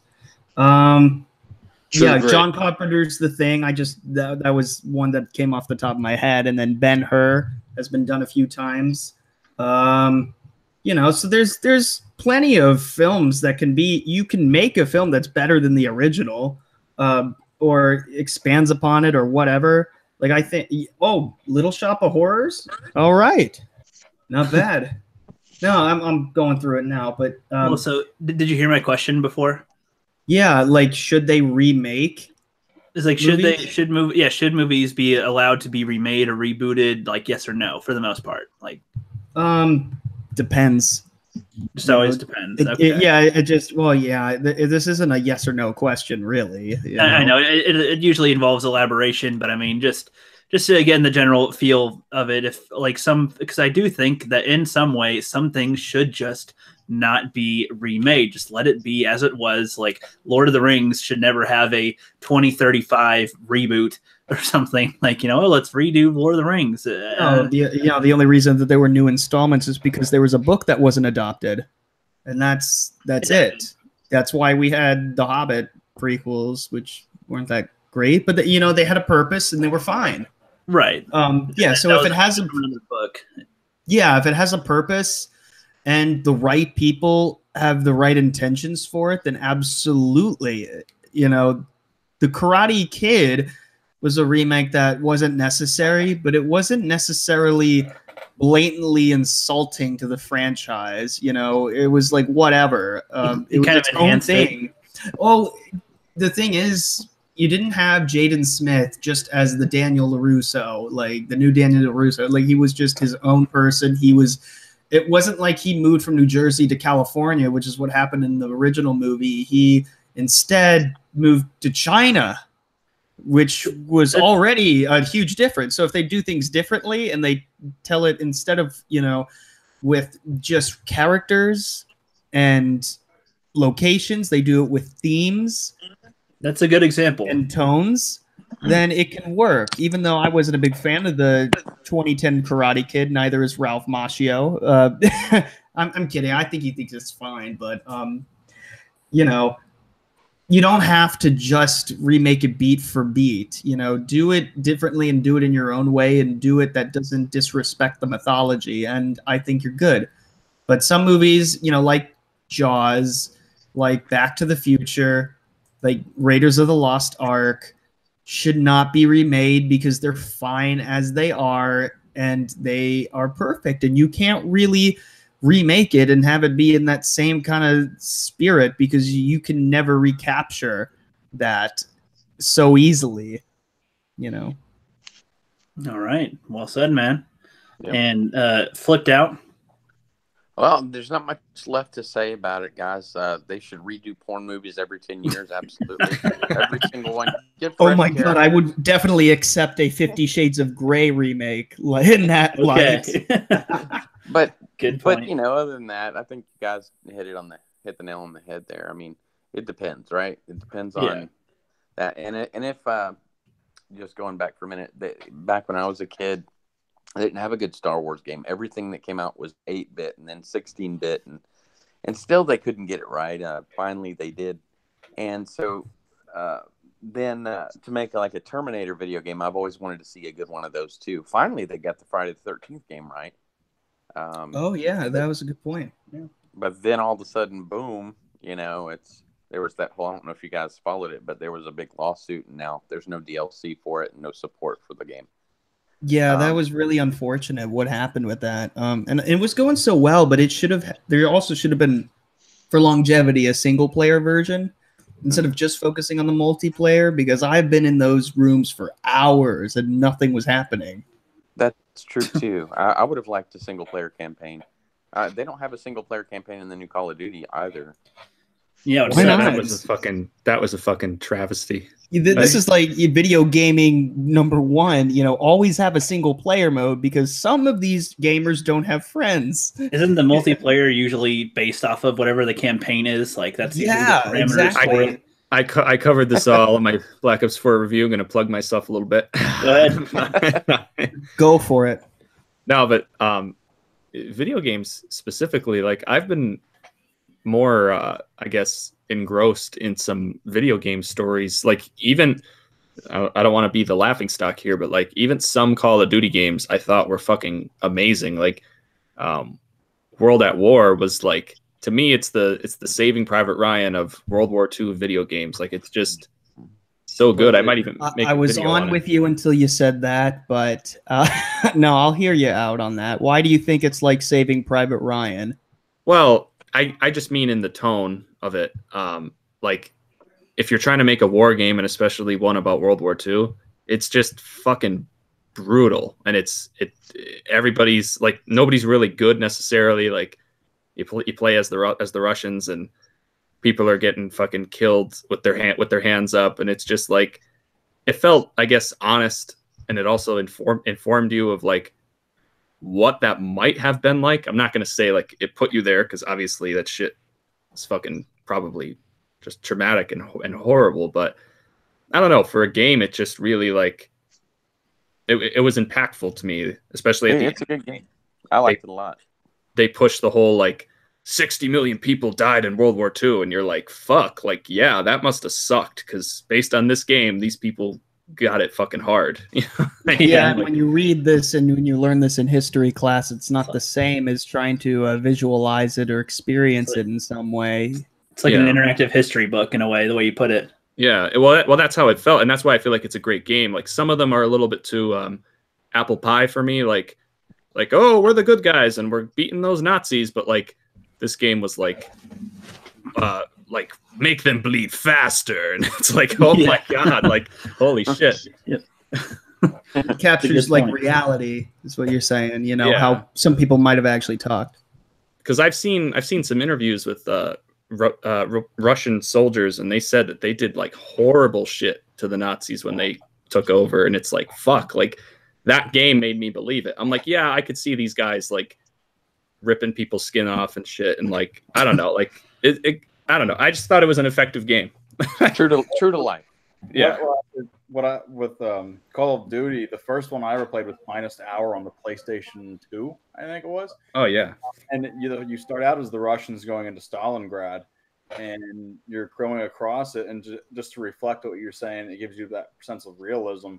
With dialogue, the first things that you hear is your commander on the boat. He's like, he said, "Do not count miles. Do not count. Do not count miles. Do not count towns. Count only the number of Germans you've killed. Death to the German. This is your mother's prayer. Death to the German. This is your cry of your mother, Russia." Mm-hmm. It's like, damn. Like I'm sitting there like a fool, and I'm like, holy shit. And then I went and studied history in undergrad, and when I was in Germany, I went to the Reichstag. And I was on top of it. I immediately remembered the mission at World War, the last one, where you put the Russian flag up there. Yeah. And I'm like, holy shit. Yeah. And like, I feel like, I mean, I said this in my review, but the Treyarch games, I'm particularly a fan of the World at War and Black Ops, but like, just because they both have that same type of tone, that like really intense, like this is fucking serious tone, but like the emotion of it is what wins me over. It's like, I don't know, like they make you feel like that shit was intense, because it most definitely was. And I feel like some of these other ones where it's just like eliminate the target, like I'm like, all right, I don't feel anything though. Like, press this button to do something, and you're like, your respects with the X button, like what the fuck is this? Like, I don't know. I feel you. Well, I think we can also, like, since we were talking, so we got a little off topic there, but I think we can tie this back into the remake question. If, like, with how we just said how these games make us feel emotions and things, like when I finished Red Dead 2, I'm not going to spoil anything, I was like, fuck, like holy hell. if the remake, if a company is going to remake a film, if they can somehow recapture that initial feelings, the initial feelings that people felt when they first saw the film, then I'd say that they can do it. But to do that is such an incredibly hard task. So I think it's almost impossible to capture that initial feeling unless it's someone that's seeing the film for the very first time. Mhm. But I think it's maybe 1 out of every 100 movies could do that. But I think a video game is more of that kind of outlet that can really make you capture that feel, or an intense movie like Saving Private Ryan that throws it all right in your face, things like that. To me, there's dozens of films that shouldn't be remade, or if you are really dedicated, you can try and hopefully you succeed. Like, say, if you were trying to remake an Akira Kurosawa film, that's not going to be easy. Of course, you can't replicate the magic of Kurosawa, but if you're really trying, if you're really sure, then go for it. But otherwise, stay away. Unfortunately, a lot of people's jobs in Hollywood is not to make sure that it's good necessarily. It's a lot of people are just hired with the mindset of let's get this shit done. Our job is not to question the story or to question the competence of our leaders in the above the line talent. We're just here to do our job, and that is it. We are hired. What was that? I said Lucasfilm. Yeah. Well, I mean, it doesn't help that only like 4 people were allowed to see the script of the new Star Wars movie or whatever. That doesn't help either. That doesn't, they're worried about leaks, but what are they? It doesn't inspire confidence with everybody. Yeah, no, I mean, yeah, exactly. A lot of people, even just on any set, most people hired on the crew or in general just don't even read the script or don't even have access to it. They're just there to just do their thing. And I guess like no one's blaming any of the crew of any movie if it's bad, but if you don't allow other people to have a differing take on it or a different opinion, then or to listen to feedback, then you're doing something wrong. You're risking having a terrible product come out, which is really unfortunate because a lot of that happens these days. See, I'm not. It's weird with film and pretty much anything. Like think about it. When you see these new movies, like at least for me, if I think something is bad, it's usually because of the writing. It's because of the story. Like even something that like I personally hate it, like Suicide Squad. I thought that like other aspects of the film, like I could see the movie in there somewhere, but there was no story. Like it's like the writing is failing. Like there's no, I don't know. There's no idea. It's like, they introduce the characters 3 times. So they're like, oh, these are these people. And then these are these people again. And then that guy's going to die. And then here's these things. And they fight the putties. And then they get killed. And this is where you are. And this is what you're doing. And now you're mad here. And there's really like, okay, I guess that happened. But all right. It's like an action movie for dummies or something. Yeah, there should be one of those books, action movies for dummies, on how to actually write an action movie. They have eBay for dummies. Why can't they do that? Why can't they just have writing for dummies? Well, like, but then again, I guess every screenwriter in Hollywood would buy it, or they wouldn't. Because if you guys don't mind, this is going to get a little more philosophical, but like if we can drill down on this. I'm just kidding. Go ahead. If we can drill down on this, like what is it about writing a story that people seem to be having fucking trouble with? Like why? Like, because it didn't seem to be a problem in the past. Like it seemed like even back in the day, people had the most minimal of plot or idea. Like they literally had like a shark or a guy in a mask, and they made a movie out of it that was fucking entertaining. Oh, with the shark, there was an author called Peter Benchley. So that, but again, that's besides the point. That was based on a book, but it's one of the few instances where the movie is better than the book. But to go on to your point, I'm gonna have to think about that for a second. I got to do something real quick. But yeah, that's a great question. It's a great question. Hey guys, excuse me. I need to go. I just wanted to. I'm sorry that I got to go. I got to handle a few things and call a woman and all that. So It's all good. Have You're fun with man. that. Calling a whammon. I'll catch you on the flip side, as always. All right, PJ, and it was good hanging out with all you guys. Jawa rookie, congrats on the 300. Media League, good to see you. Yep. And say something. Oh, Moist. Sorry, I couldn't remember. Bro, good to hang with you. But I'll talk to you guys later. Yep. See you next time, man. See ya. All right, bye. All right. Yep. Be sure to subscribe to Flipped Out. His link. I think I forgot to put his link in the description, but you'll find him. You're there. He's the only flipped out boy on the internet, so that's all good. All right. Down to the final 4 or 5, but whatever. Be sure to like, share, and subscribe. Right, exactly. Smash that like button, guys. Donate to our Patreon. Yeah, exactly. All right, so I think that was a very good conversation about that. Holy crap, that was good. That was a full hour-and-a-half conversation about remakes. Not bad at all. But Media, what were you saying? Because that was a really great question that you were asking. No, I guess I was trying to get down to what's so hard to tell a story today? Like, why can't people tell a fucking story like that has a moral or a meaning? In Hollywood or just in general? Because there's plenty of people who could tell great stories. I guess in Hollywood, I guess, but even like, I don't know. Okay, well, I could try to answer that. You know, not saying that just because I live in Hollywood, I can literally see the sign from my house, but I mean, just from my limited experience and what I know is that people tend to hire people that they like, not necessarily people who are good. And there are people who can tell a good story.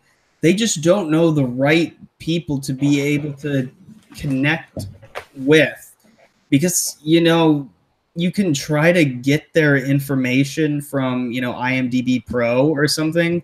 You know, if you're in the industry, it's kind of like a LinkedIn for that in some way, your IMDb profile. But, you know, they tend to, you know, hire the same people over and over again, you know, because they've had successes in the past or they worked with these people. You know, it's not about what you know, it's who you know. And that is a real recurring thing that you've all heard over and over again. Yeah. Yep. And that is no less prevalent than here. You know, why else do you think John Kasdan got where he is with his own merits? No, hell no. He hasn't done anything on his own to prove that he's a great screenwriter. He has his daddy for that. And Lawrence Kasdan is a great screenwriter. He has proven that several times. You see, it just makes a lot more sense because the logic of safety doesn't just apply to the movies, it applies to the people and the family connections as well. That's why you have so many people move out here who are trying to make it in Hollywood, but they just eventually go home because they can't support themselves or whatever, or they're not meeting the right people, they don't know how to do it.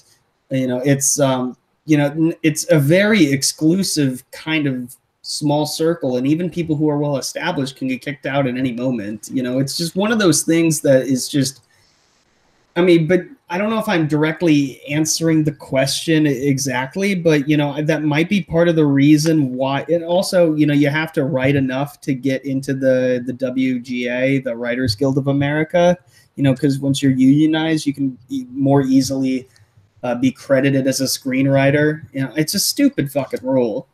You know, well, but I mean, like you gave me an interesting thought there. It's like maybe it is the types of people writing the stories, like, because I feel like back in the day, like someone like James Cameron, for example, he was always impressive to me because he both wrote and directed his films, and like he was like a truck driver, like he was just a dude, like. And I feel like more people who are just regular people who have regular experiences, not Hollywood experiences. And to go off of that too, it's also, you just need people to have the mindset of I'm just going to tell a good fucking story. I'm not going to set out here and say, I need to change the world. I need to change this. I'm going to change how society works down with the patriarchy, things like that. It's like, just tell a fucking good story. Like, you don't have to sit back and push every ideal upon it. Just focus on telling a story, getting from point A to point Z. Like, I'm writing a horror novel right now, and I'm not like what my main, I guess, story is, like the lesson of it is, don't fuck with demons. Okay, that's not like a universal thing that could apply to everybody. But I'm not going in to say I want to change the world with this novel. It's like, no, I just want to tell a story in a creepy fucking way, and that people could sit down at the end of the day and be like, hey, that was a good story. I liked it. Maybe, you know, yeah. And if you have a good story and you're able to, you know, say some things, like you're able to say or like push a certain agenda at the same time, it can work if you really want to. But if it doesn't fit the story, why do it? Exactly. Well, Yeah. I mean, and I feel like those things are most effective when they're about somebody. And I mean that in the sense that if you really want to make me see another side of a perspective, show me what it's like. Like, maybe, like, for the, like, we, you know, everybody jokes about the feminist thing or the different races thing or anything like that.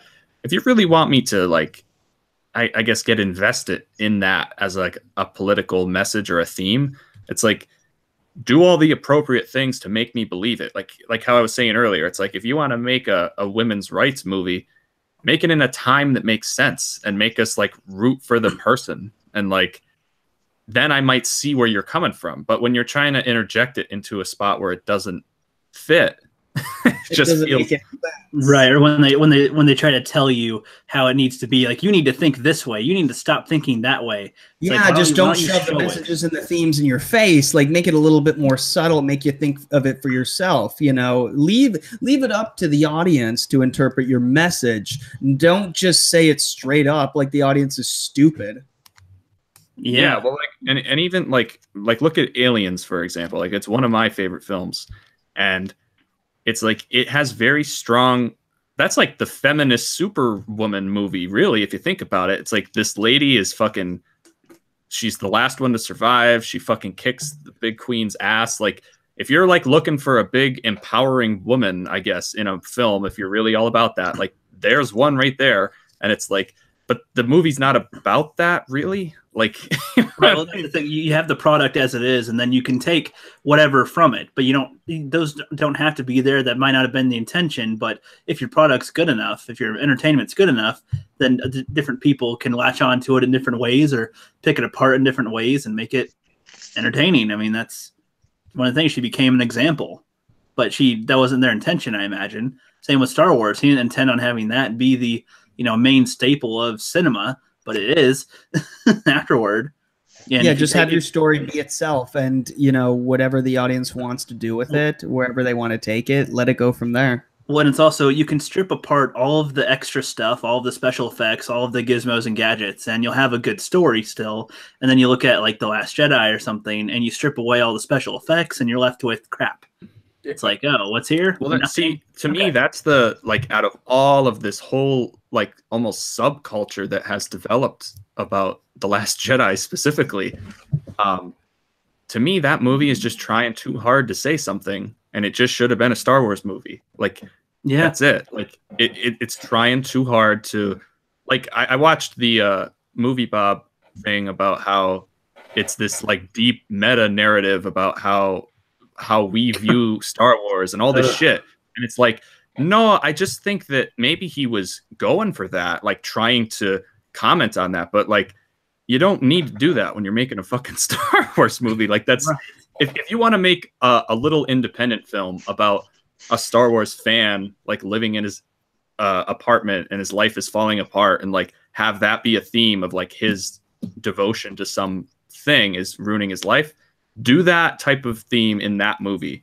You don't do that in the main canon Star Wars film. Yeah, like, it doesn't make any fucking sense. Like, I don't get it. Do they think that the audience would love that? Oh boy, that's what we want to see. Well, it defied your expectations, Like a guy whose life is falling apart in an apartment on Terrace, you know, Yeah. like before Darth Maul like blew it to oblivion.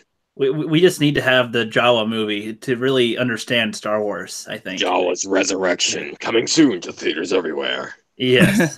Dude, your voice, it just needs to be said every now and then. It just needs to flow and flaunt because it's it's got that raspy, you know, I've been through a lot of shit and you kids don't even fucking know. It's like I got a story. Back in the war, back in the Jawa times, we fought against all the Jawa times before the Tusken Raider Wars. Right. All the two-back lizards are nothing on me. What Jawas are Batman. I'm Batman. Oh my god. Utini. That would be kind of funny if there was a deep voice one. There's like Utini. Whoa, that one's the alpha male. Okay. Or the only one whose balls dropped. Yeah, but you know what's funny too? We started off with such raunchy stuff, and then we went into all the main topic stuff. Usually, it's the other way around, where it divulges into random. You know. Yeah, usually the after show is filled with the porn stuff. Yeah, but now I don't really know where to wrap it up. I was having a good old time with some of my Star Wars porn names like Jabba the Slut and Dark Farter. Oh, yeah. Expectations have been subverted. Once again. Indeed. So This I think podcast has been funded by Ryan Johnson. he can't afford it with all the money he's going to lose, but that would have made more sense if that was a solo joke. I know. He's now directing music videos. This is where his life has gone. He could be a professional troll. I mean, I think he'd be pretty good at that if he got paid to be a. I mean, he does it for free, and somebody brought this up to me on set not too long ago. That there are people who are on Twitter who are paid to be trolls. Yeah, I wouldn't doubt it. I wouldn't doubt it. Who are they? And can we fire them and just replace them with me? Because I've already proven myself. I have a resume. So you got on this for being a well-known troll. Yes, I mean that's how exactly. I unintentionally started a trend. Hire me as your professional troll, and I will clones of professional proper troll. Yeah, Hallmark Channel. Jeremy's in the chat too. Yes, I like him. He's cool. Brothel. He brought up the brothel again. Oh no! Oh, you guys weren't here for the third time this week. Yeah, I was about to say you guys weren't here for the main streams with the Star Wars brothel. There was a Star Wars brothel? That's more of an Angus and Sith thing, honestly. So, and Roger and Keister and all them on the Sith streams. Kester, apparently. I was the one who said Keister. Sith would Keister. The way it's spelled, I want to say Keister sometimes. Yeah, but like if you replace it with a CH, it's not Chester, it's Chester. Oh yeah, huh? Yeah, Chester. But hey, you know, I'm apparently set to join one of Sith's streams in the future, hopefully with Kester. So I would love to talk to him at some point. He's the only one that I haven't officially talked with yet. So I'd look forward to that. But yeah. Yeah, but he's full of rebuttals for the most part. Yeah, same here. When the time's appropriate. All right, but so it's been going a good 2.5 hours, and I feel like we should start wrapping it up a little bit. I've got another stream tomorrow, and also school and stuff. So if there's any last things you guys want to bring up, now would be the time. Any last topics you want to talk about that you didn't get to, or anything? No, I'm gonna probably have to head out here shortly. So good that we're wrapping up here. But I want to just throw a little pitch out. I know I've mentioned you earlier today.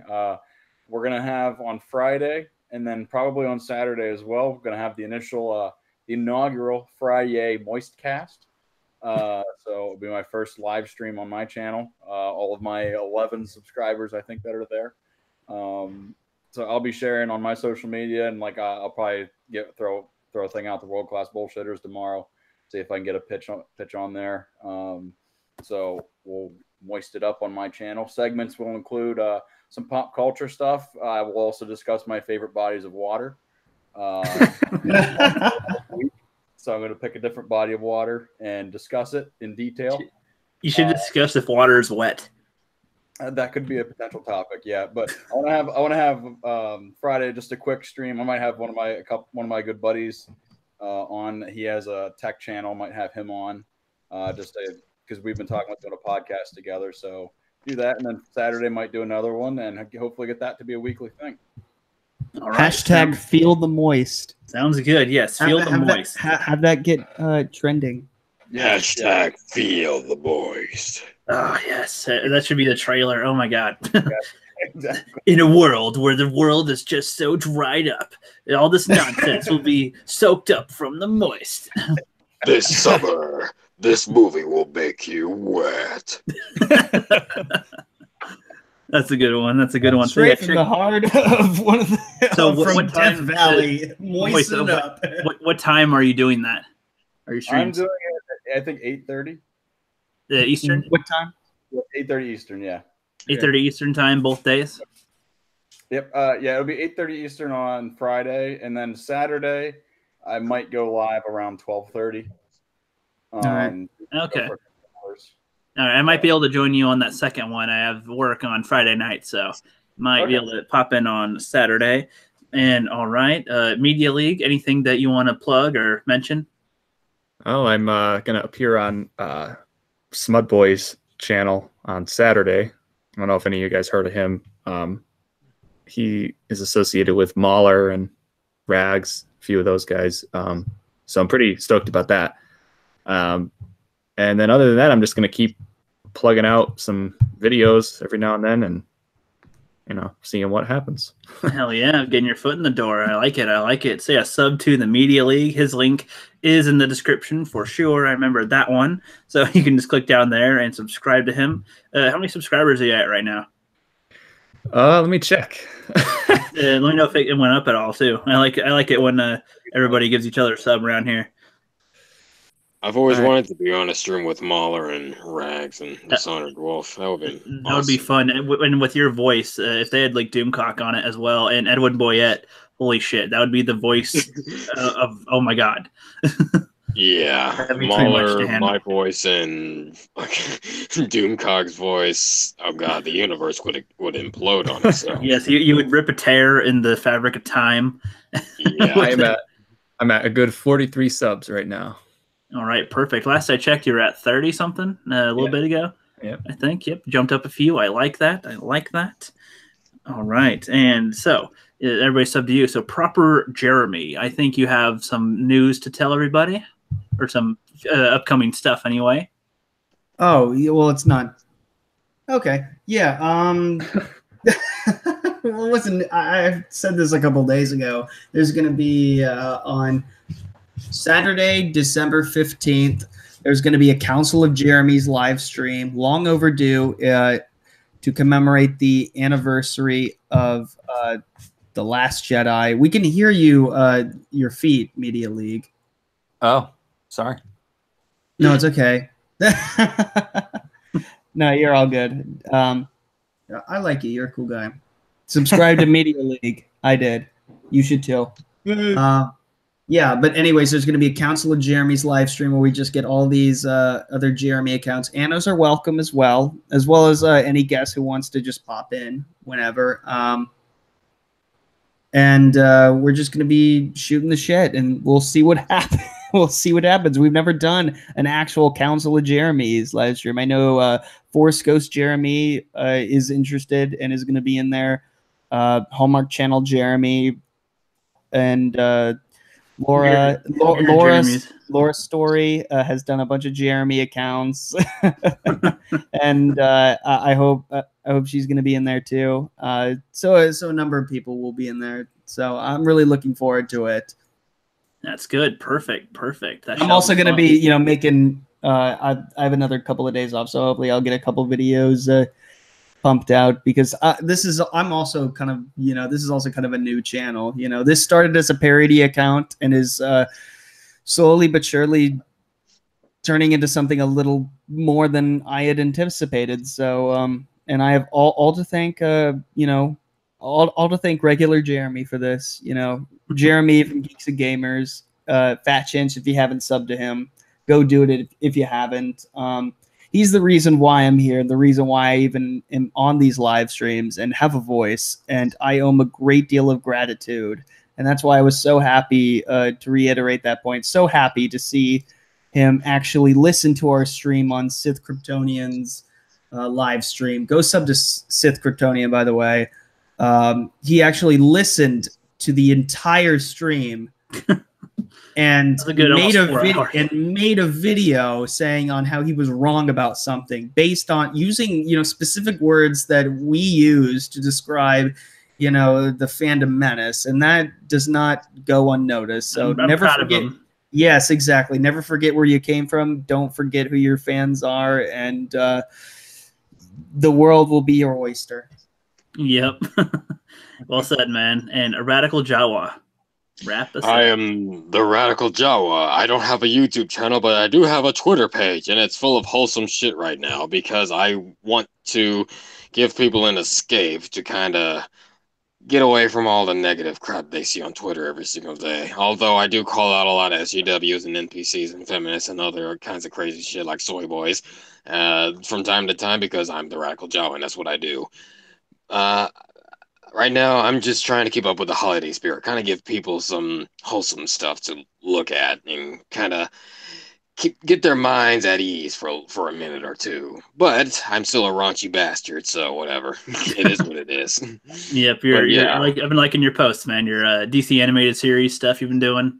Yeah. Yeah, that's solely for Christmas. And I mean, I'm not going to stop the wholesome stuff after that, but it's the holidays. Everybody deserves some good, positive stuff on the holidays. Yeah, lately for me, you're like, oh, I'm so intense, and then you're like, oh, doing all these positive posts. I'm like, this is the non-radical Jawa. Yeah, I should call me the Holly Jolly Jawa. Yes, Holly Jowie Jawa. That's great. That's great. Well, I'd like to thank my guests, and I'd like to thank everybody in the chat. Digital Pollution, at Dawn, Mirror Jeremy, the Lone Wolf Cub, Riot Kitty was in here for a while, Hallmark Channel Jeremy. We had Fragminion in here a while ago. We had quite a few people. The Open-Minded Movie Maker. We had quite a few people stop in, and Angus was here for a while, of course, and Brandon Moyse is with us, and Flipped Out was here. Sith Kryptonian didn't join us today, but he'll get us probably on the next one tomorrow. So that is just about it. And our next one is tomorrow, 5 p.m. with at Dawn as my guest. So see you all then.